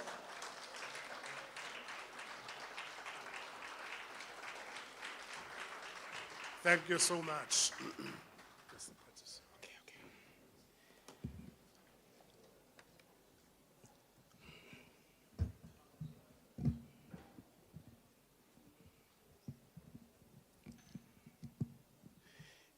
Thank you so much, DDG. Let me take this opportunity to greet all of you, especially those that comes outside of the sector, and for the contribution that they have made in ensuring that at least we have a session where we can reflect and look into some of the issues that are going to be lifted in this Indaba today from a different angle, from the angles that were used as a sector. Let me take my hat off to the universities that have been part of the participants today, because some of the issues that I think are going to be engaged even tomorrow will require a deeper thought and an intellectual depthness on the policy evolution of the nation, the impact from the researchers, and the strategic goal that the nation has agreed on. And how should we then evolve as government so that we can be able to meet the targets, not just in a statistic way, but also in terms of the significance of those that rely solely on the interventions of government for them to make a living. So that's why I am, Prof, taking that quite very seriously. Let me also thank the detachment of the sector from the districts up to the head office, led by the HOD and the DPE delegate that is here. The CEO of Eastern Cape DIET, and other NGOs and NPCs that could be here that I might have not noticed. As I was seated down there, DDG, I was trying to synchronize the inputs that were presented here and I was trying to answer one question. How do we have one message but many voices? And how do we institutionalize the perspectives that we have so that we don't further compartmentalize the institutions that we lead to an extent of being a danger to themselves before they become a danger to those that rely on them to be served. I'm rising with that question, not for me, but for all of us, because my sense is that, Chair, let's agree that the nation has agreed on a strategic task.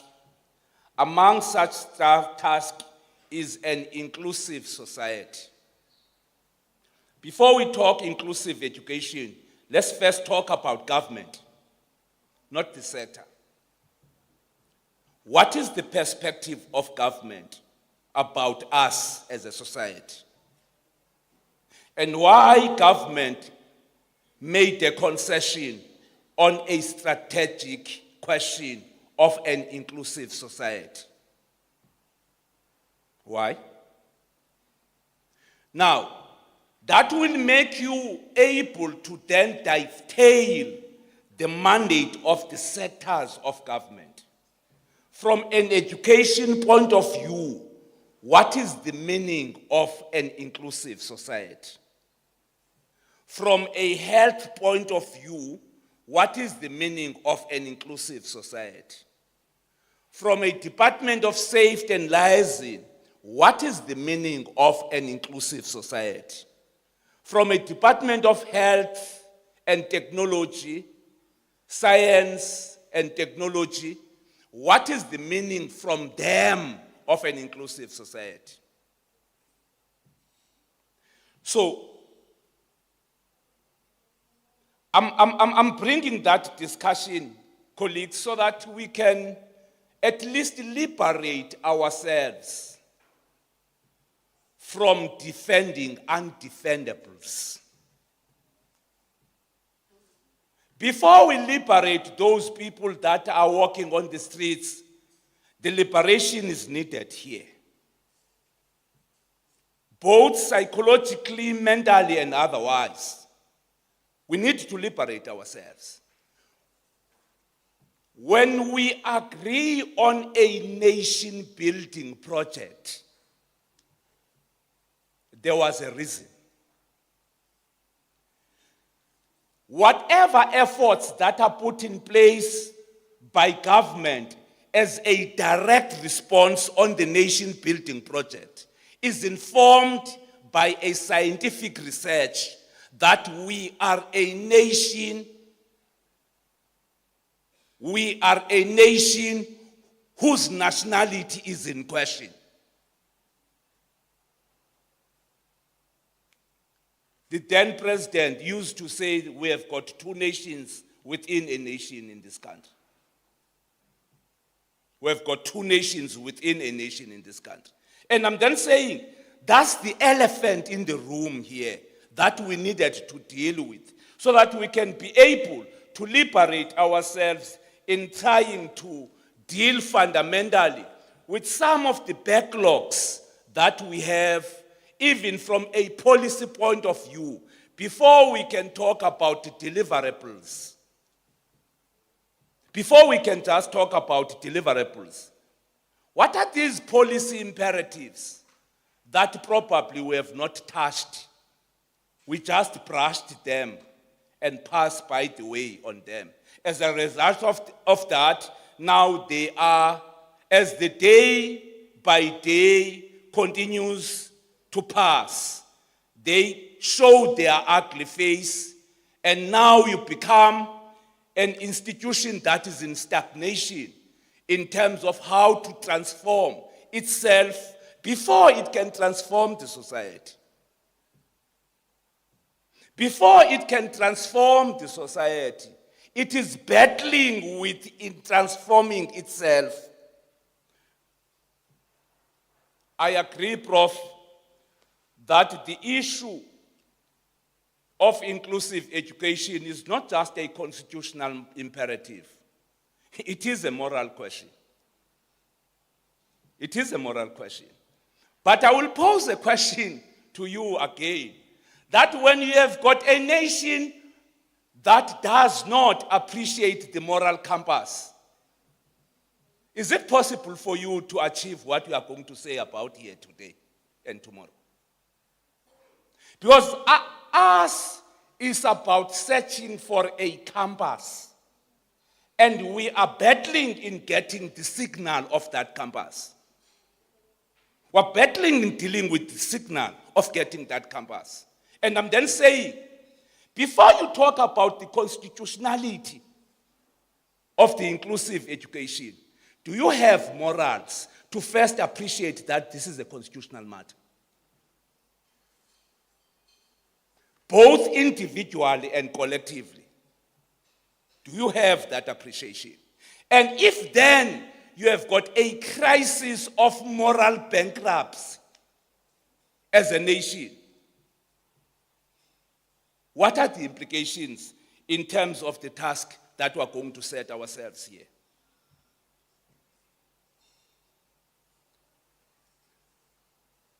I'm just citing those questions so that you can be able to understand that the task in front of us is not a task of basic education. It's probably a task that requires government in general. I was once in Flagstaff sometime last week, if I'm not mistaken, Velan, handing over a school there. And I was then arguing with those people there to say to them, you know, sometimes some of the things that continues to be a thorn in the flesh of governance, not government, governance, we don't usually want to talk about them. We like to present a narrative that tomorrow we can easily get what we want without appreciating the obstacles that are there, that some of those obstacles are man-made, by the way.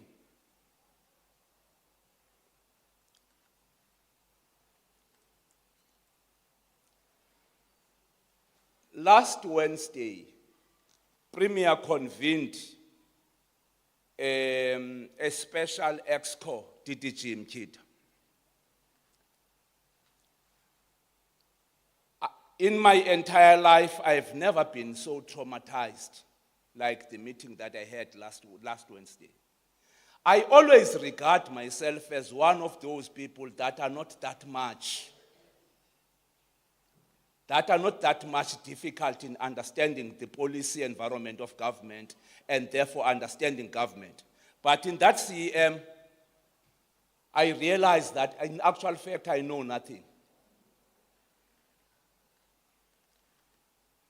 That was a meeting. I just want you to draw to that meeting so that you can benchmark on this discussion and understand why I am saying there are other people that are supposed to be in this meeting that are not here for you to succeed on this task that you have presented here. The Premier convened a security justice cluster. Your SIU, Hawks, all those components of a security cluster of police and all that, intelligence and all that stuff. And interesting presentations came in. Uthi provincial commissioner, imandate yamapolisa kukubamba xa kubonakala kukho into ezingenzekiyo kakuhle ekuhlaleni. But imandate yaba bakwa NPA kukureduce ezi cases thina sizisayo. whether done or not done, there must be a decrease of cases. On the other side, you are saying you are dealing with crime. A bold statement that we must deal with crime. Now, and I'm then saying, does that not suggest a policy harmonization within government? Kutheni ndibetha insimbi yokungena kwesikolo wena ubetha insimbi yosikhupha? Ndibetha insimbi yokungenisa isikolo apha wena ubetha yosikhupha at the same time. Uba kunjalo, it means kalo mna ndibetha insimbi yongenisa isikolo wena ubetha yosikhupha. Ngomna ndimepha emnyango ndinkankqezisa insimbi bangenani wena uthi nihleleleni apha phumani. So what I'm trying to say, colleagues, as we engage on this debate about rebuilding the system on basic education, we must understand that at a particular point, there is going to be a traction of other sector government departments so that you can unearth some of the hindrances that are there, so that we can be able to deal fundamentally with the barriers that are there. The basic education is seized with issues that are beyond its direct scope. That's what I'm trying to say. Ngobe sipha kusasa kwibrief, I said to those that were there, as a nation, we are owing each other a research throughput. Before we can talk about disabilities, we are owing each other a throughput either from the researchers of government or from the Department of Health. Why all of a suddenly? If today there are 10 kids that have been given birth, 6 of them has got a disability of whatever kind, what is it that we have not picked up on this current generation of young people that have got ability to give birth to kids? Before we build schools of speciality, before we go to whatever policy intervention, what is it that we have not picked up in the system? Just to summarize this question probably for those that might be complex for them. Why must I build a school here? What's this area? Let's say it's Quickney, this area. Why must I build a school here in Quickney? Not first have a health report card of each and every household of this area, so that ungathi sosakhile isikolo and you have built a wrong school in that community. Because there are no patterns that have indicators for you that generally in that community there is this particular pattern, and therefore your schooling system must be responsive to this, so that we can migrate, Chief Director Jack, from building schools on the basis of numbers of learners. Yes, numbers are in agreeing with us, but content of the numbers, what is it saying? Exactly what the Director for School Inclusive Education was saying here, that you need to go deeper to say, okay, fine, there are 500. What are the challenges of this 500 that we are talking about? So that you don't just build a school on the basis of the 500 as you reduce the kids of the people into a statistic. We get deeper to understand the terrain, so that as instruments of government we present solutions to them, not in perpetuity of the crisis that has been there for quite some time at that particular point in time. So I'm saying the white paper 6 guys, has been there. And the building of Inclusive Education and Training Act of 2001 has been there. That's why I started to say, when are we becoming a Department of Education? So that it is not a responsibility of that chief directorate.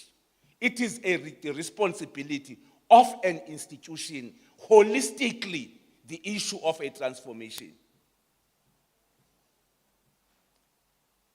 It is not a responsibility of basic education, but a responsibility of government entirely when we agree on a transformation pattern or a transformation agenda that is there.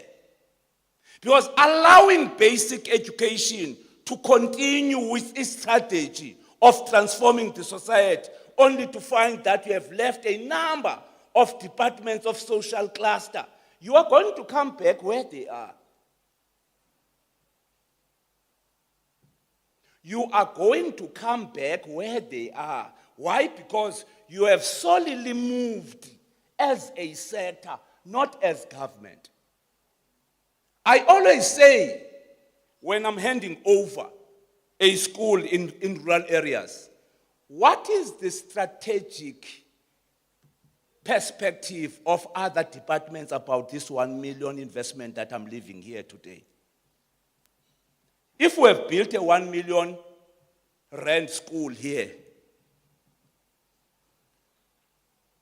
what is the relationship of this investment to Department of Sport, Department of Social Development, Department of Agriculture, and Department of Economic Development? Because ultimately, basic education's strategic task is to build levels of intellect in a society. Our strategic task here is to build a human capital. But that human capital must be deployed elsewhere when we concluded that assignment. Now, I'm then saying, you have invested now this 200 million here. How does this 200 million investment relate with other strategic goals of other departments at that particular level, so that we can be able to resolve the issue of the alignments?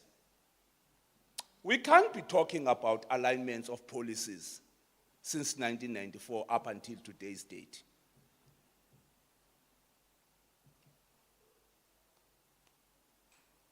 There is something wrong with us. Andifuni ke ndibe ngathi ndizopoliticize le platform. Kodwa there is something wrong with us, Njobe. You can't have deputy ministers in a country and only to learn that after 30 years, they don't have a delegated function. And you come and pretend as if everything is normal here. Now, ziyaqabana ngokupha kukhona yaziwayo ba by the way ndixhomekeke ekuthandeni kwakho uze ndiphangele apha. We can't behave like this. We can't behave like this. We are running government here. It has got nothing to do nokuthandana, nokucaphukelana. It has got more to do on how to save the lives of the people. And I'm then saying, again, this policy alignment is manifesting itself here because these kids must be tested before they can be absorbed in the livers of basic education. They must be tested. And the director for inclusive education is making a proposal that probably let's go for training of educators so that we don't rely on another department to do a task for you. If I yenzanga uzothini. That's why we are always suspects that when we talk about numbers in the system, we talk about only those that have been enrolled. The actual fact, there are so many kids that are there that might have not been tested. And remember, this is basic education. Once they arrive at 19 years of age, they are on the exit point of basic education. So that's a risk on its own, because it means you have got a risk of a battalion of unemployed youth that could have not been skilled enough, then they will become something else at a particular point in time. And they become a problem to those communities and to those to those households that are there. So that's why I'm saying, colleagues, let's knock the door to almost all of us and begin to have an ecosystem that begins to appreciate the coexistence of the sector departments that are there, so that we can achieve the milestones that are there. On this paper that we are presenting to you, we are talking about the dismantling of governmental silos.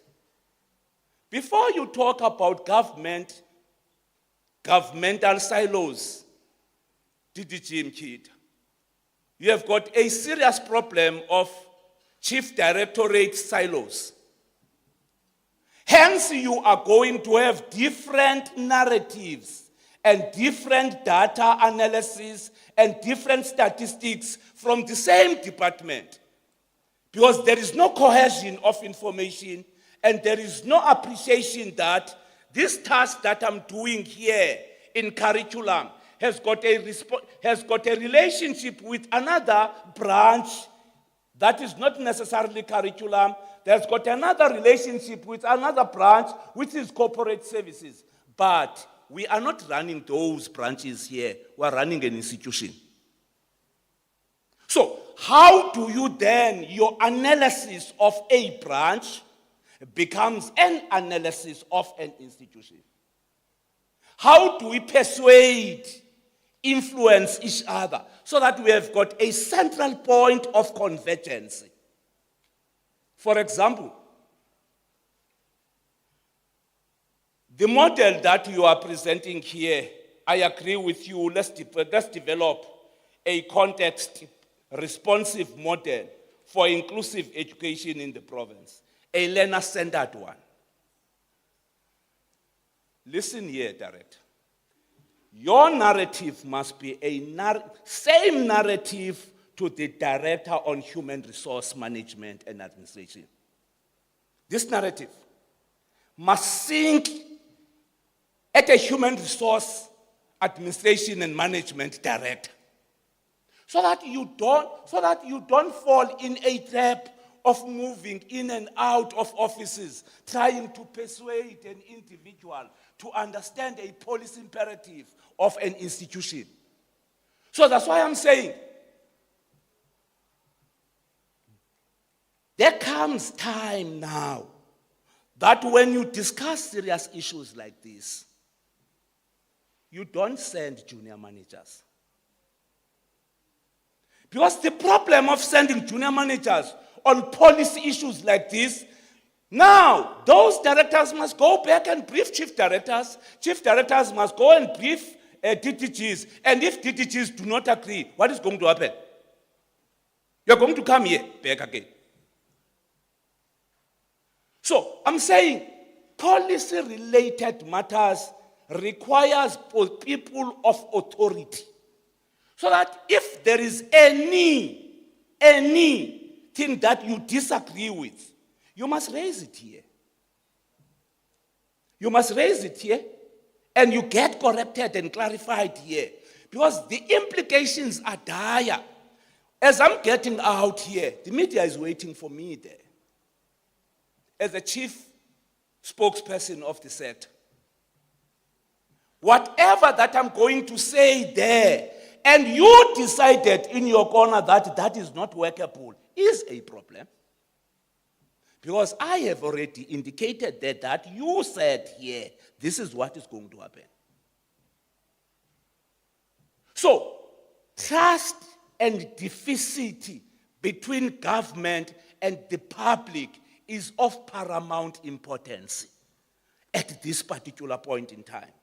So that's why I'm saying, colleagues, whoever has thought about this platform and whoever has thought about this model, you have saved us. You have saved millions of kids of this country. Don't be tired in panel beating basic education.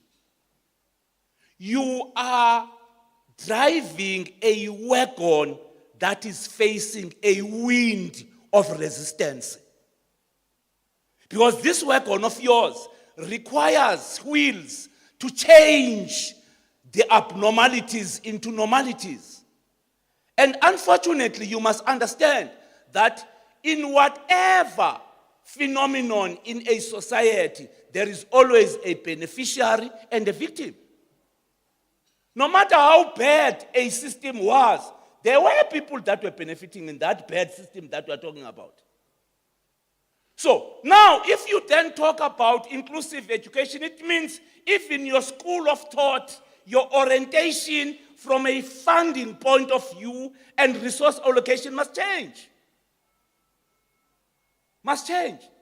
You can't be seated here and say there is no school funding norms for disabled kids. That thing must be corrected as early as yesterday. Must be corrected as early as yesterday, because the system is going to make the kids to fall within the cracks. You are going to have kids that are going to fall by the wayside, some falling within the cracks of the system, precisely because instruments that we use are not necessarily assisting us in getting to objectives that we have set for ourselves. So I'm saying, we may not have a policy national, we may not have a policy as a sector, but let's work on something that we have. Make an advocate about it, create a platform of engagement about it, so that we can at least be able to deal fundamentally with some of the problems that are there. Lastly, for me, TDG, so that I don't waste your time, can you agree with me on the following 6 points that must be done? I am just getting out of theorizing now to practical things that must be done. Can we fix these 6 points for me? Can we just fix these 6 points for me? 1, we need to encourage our sister departments to embark on an intensive joint health, social development, advocacy drive on family planning. It's a sensitive matter, this one. It goes back to the question that I raised. Are you going to mitigate or to develop a policy of mitigation for something that you do not know as a cause? You must first know what are the causes, then you mitigate. You can't mitigate for something that you do not know. So that's why I'm saying, bring in Department of Health, bring in Department of Social Development, bring in Department of Corporate Governance and Traditional Affairs that is running municipalities, so that you have got a word-based analysis of what is exactly happening here. You need a wall-to-wall, word-based model from this model that is being proposed here, so that the circuit managers that are managing those schools within those particular wards, as demarcated by local government, there is an appreciation of a policy that is in place and that is known by everybody. So that we don't talk to ourselves. We talk to the constituents that we serve. Secondly, let's encourage, again, Department of Health, working with relevant universities to commission a research on how gene editing can mitigate certain disabilities, chronic conditions, and any disorder at an embryonic level of human development. That research that I talked about earlier on. We are in a digital environment now that we can't negate, that we can't deny. But the fundamental question is, how do we then, as Department of Health and other departments in this space, usurp the gene editing to mitigate the disabilities that we see, using the technology that is there already, that has been invented? I was schooled a couple of weeks ago, DDG, that there is already an instrument that is used in United States of America with all the flaws that they have, that they put into the head, and the thinking of that individual is aligned to the device in front of him or her. The thinking itself translates itself into that device that has been put here, such that that laptop or iPad wrote what you think without you writing. So I'm saying, how do we then usurp such kind of opportunities in the best interest of closing the gap for the kids that have got disability, than demonizing them, making them to be ashamed of themselves as if they are half human beings? How do we deal with that particular question? But we are then saying there, you need to do that at an embryonic level of human development, which means at an earlier stage of cognitive development, when the kids have just been born, you insert that so that there is a trackable, traceable intervention from that individual at that particular level. I know that it might be expensive for a country developing like ours, but I'm saying, if we can do what is right with money and stop doing what is not right about money, there is nothing impossible. Ingxaki yethu ayomali kweli lizwe. Ingxaki yethu bubukleva obungapha kokuqonda kweli lizwe lakwabantu abathile abacinga imali yalapha yabo. Now you talk about people that are jobless, whilst there are people that are stealing their money to be employed. So how do you relate the two? Can you go to that family that has got 5 kids that are unemployed and try to explain the Madlanga Commission on them? We must get our socks up. We must get our socks up. To that family that has got kids with masters, now watching a TV. Oh, why am I not employed? It's because of this. And no one wants to take responsibility over that. And I'm then saying, these are things that we must just find a way to answer them and put a rest on them. They are not part of the DNA of the South African society. They must be stopped as early as yesterday. Failing which, you are going to have a problem here in this country. Avoid having young people with a sizable percentage that have got nothing to do. You run a risk of an abrupt spring here. Once you do that, we are fortunately as a nation, colleagues, we have agreed on the national health insurance. But I'm then saying again, how do we then source technology from the companies that are developing implementable brain-computer interfaces to merge the human cognition with artificial intelligence? As we develop the national health insurance, how do we then bring this model that now is being proposed here? Because you are going to need the Department of Health for the success of that model. So how do we deal with that?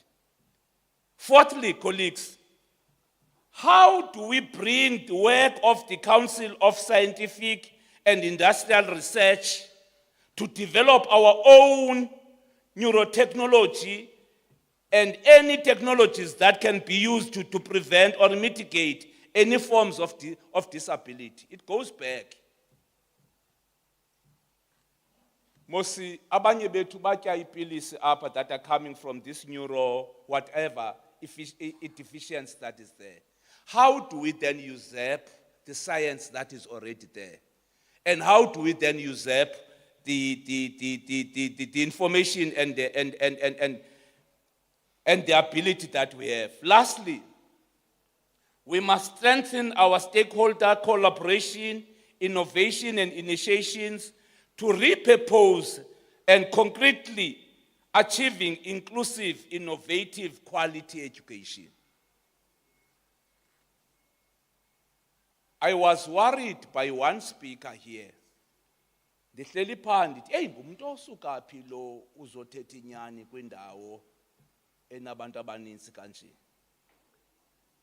One of the weaknesses, DDG, whether it was deliberate, unconscious, unwittingly, or whatever concept you can bring it to it, was the mentality that we have in the past.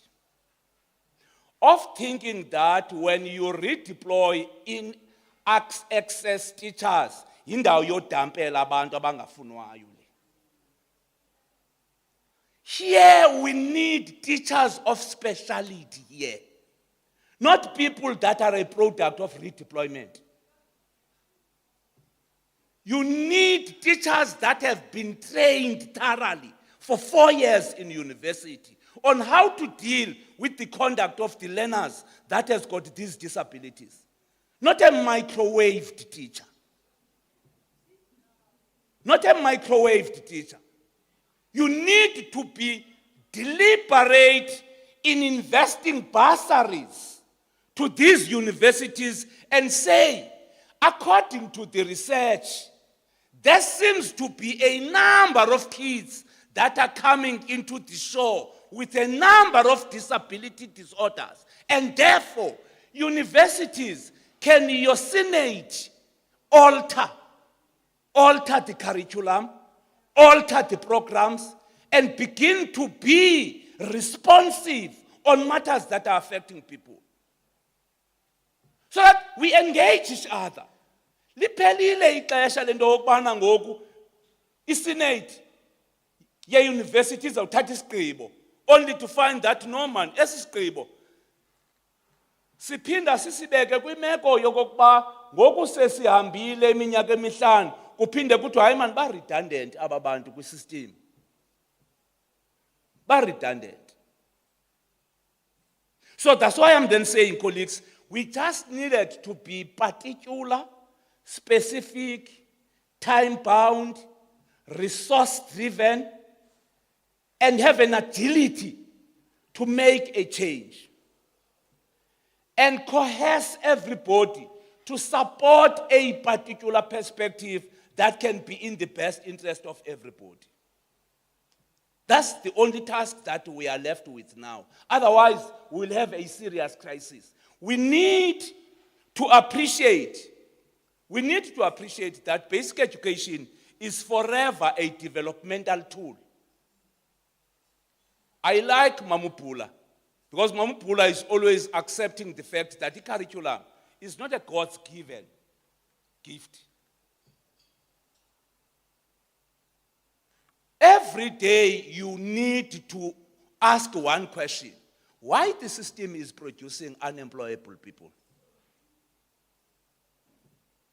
Now we are writing examinations. I'm sitting down, sorry, DDG. Bear with me. We are writing examinations now. 111,000 kids are writing examinations in this province. Can we trace them after 5 years? Where are they? What are they doing? Have they been able to change the conditions of their households? And I'm then saying, if we can't do that, Director for Curriculum, It means the entire system is a remedial education system. Why is our schooling system unable to produce results within the 7 hours that are prescribed by law? Why? What are the implications of an institution of learning that must have a disciplinarian within the SMT for the school to produce a result? Are you then suggesting that the system is incapable of producing results and therefore there must be somebody okhupha amehlo amakhulu ukuze kuphume results? Ngaphaya omnguni bamgadile nge-Labor Relations Act bafuna umwonisha lo uthreatenisha abantu okanye bafuna umgxotha. Can you see the disjuncture where it is?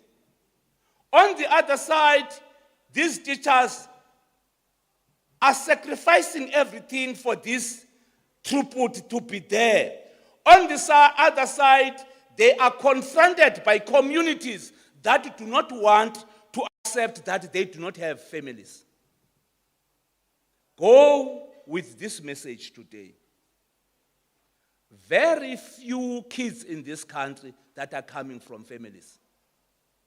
Basuka aba bantwana emizini, not emakhayeni. Banamakaya aba bantu. Babe benamakaya, some of the things that they are doing, they won't be part of their lives here.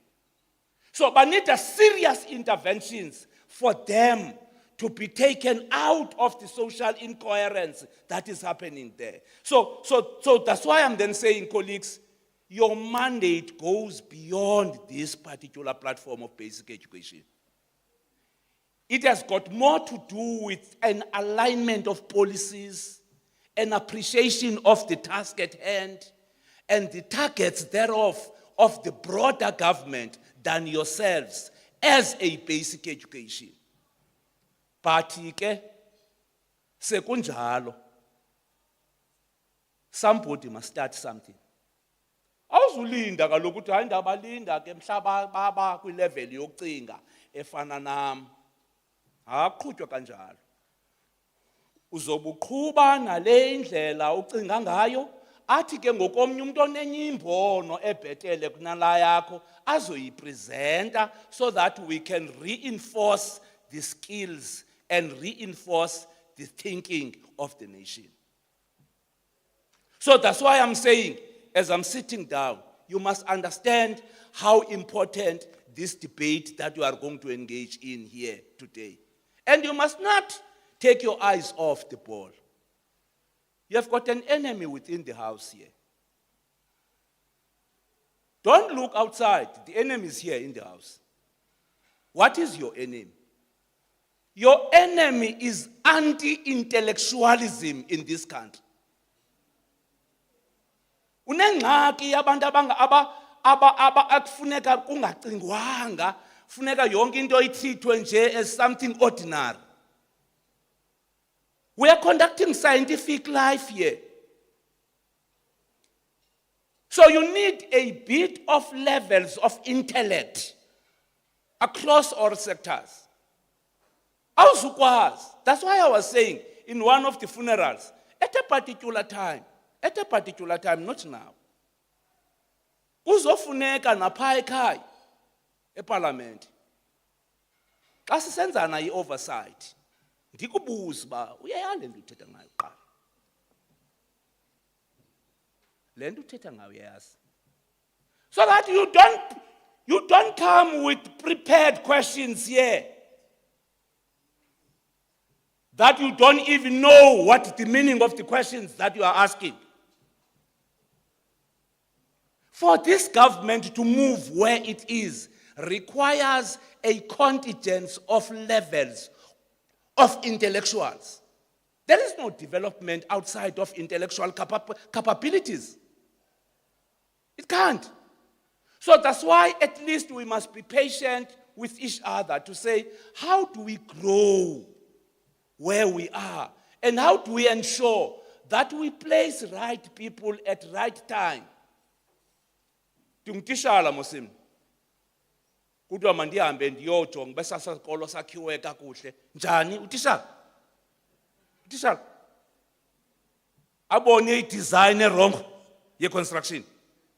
Hayi ndabuza.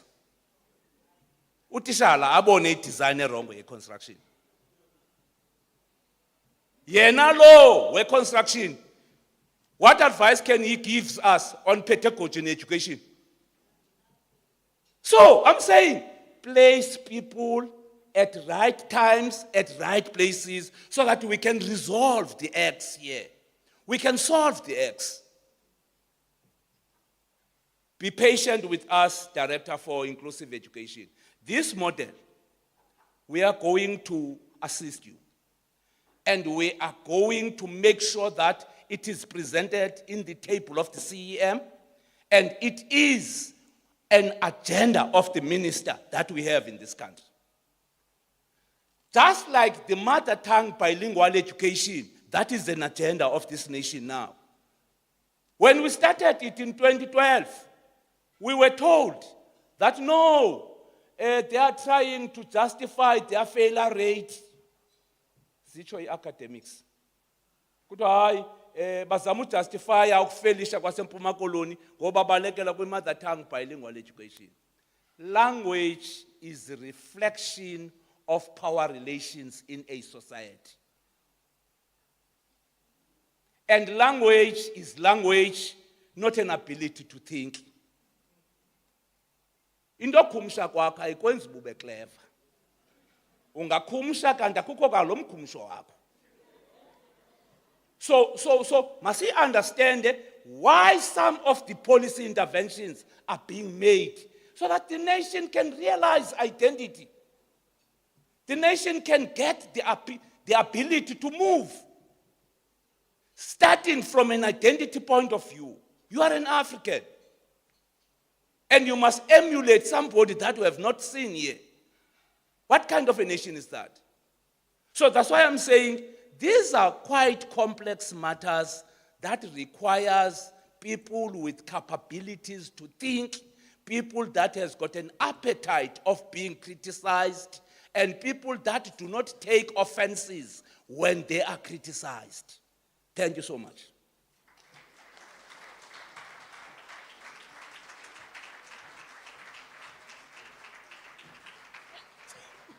I thought we would appreciate this input by a standing ovation. Thank you so much, MEC. And you continue clapping until the MEC takes the comfort of his seat. Thank you so much. Thank you so much, ladies and gentlemen. You may take your seats. Masibulele kakhulu ke mphathiswa. When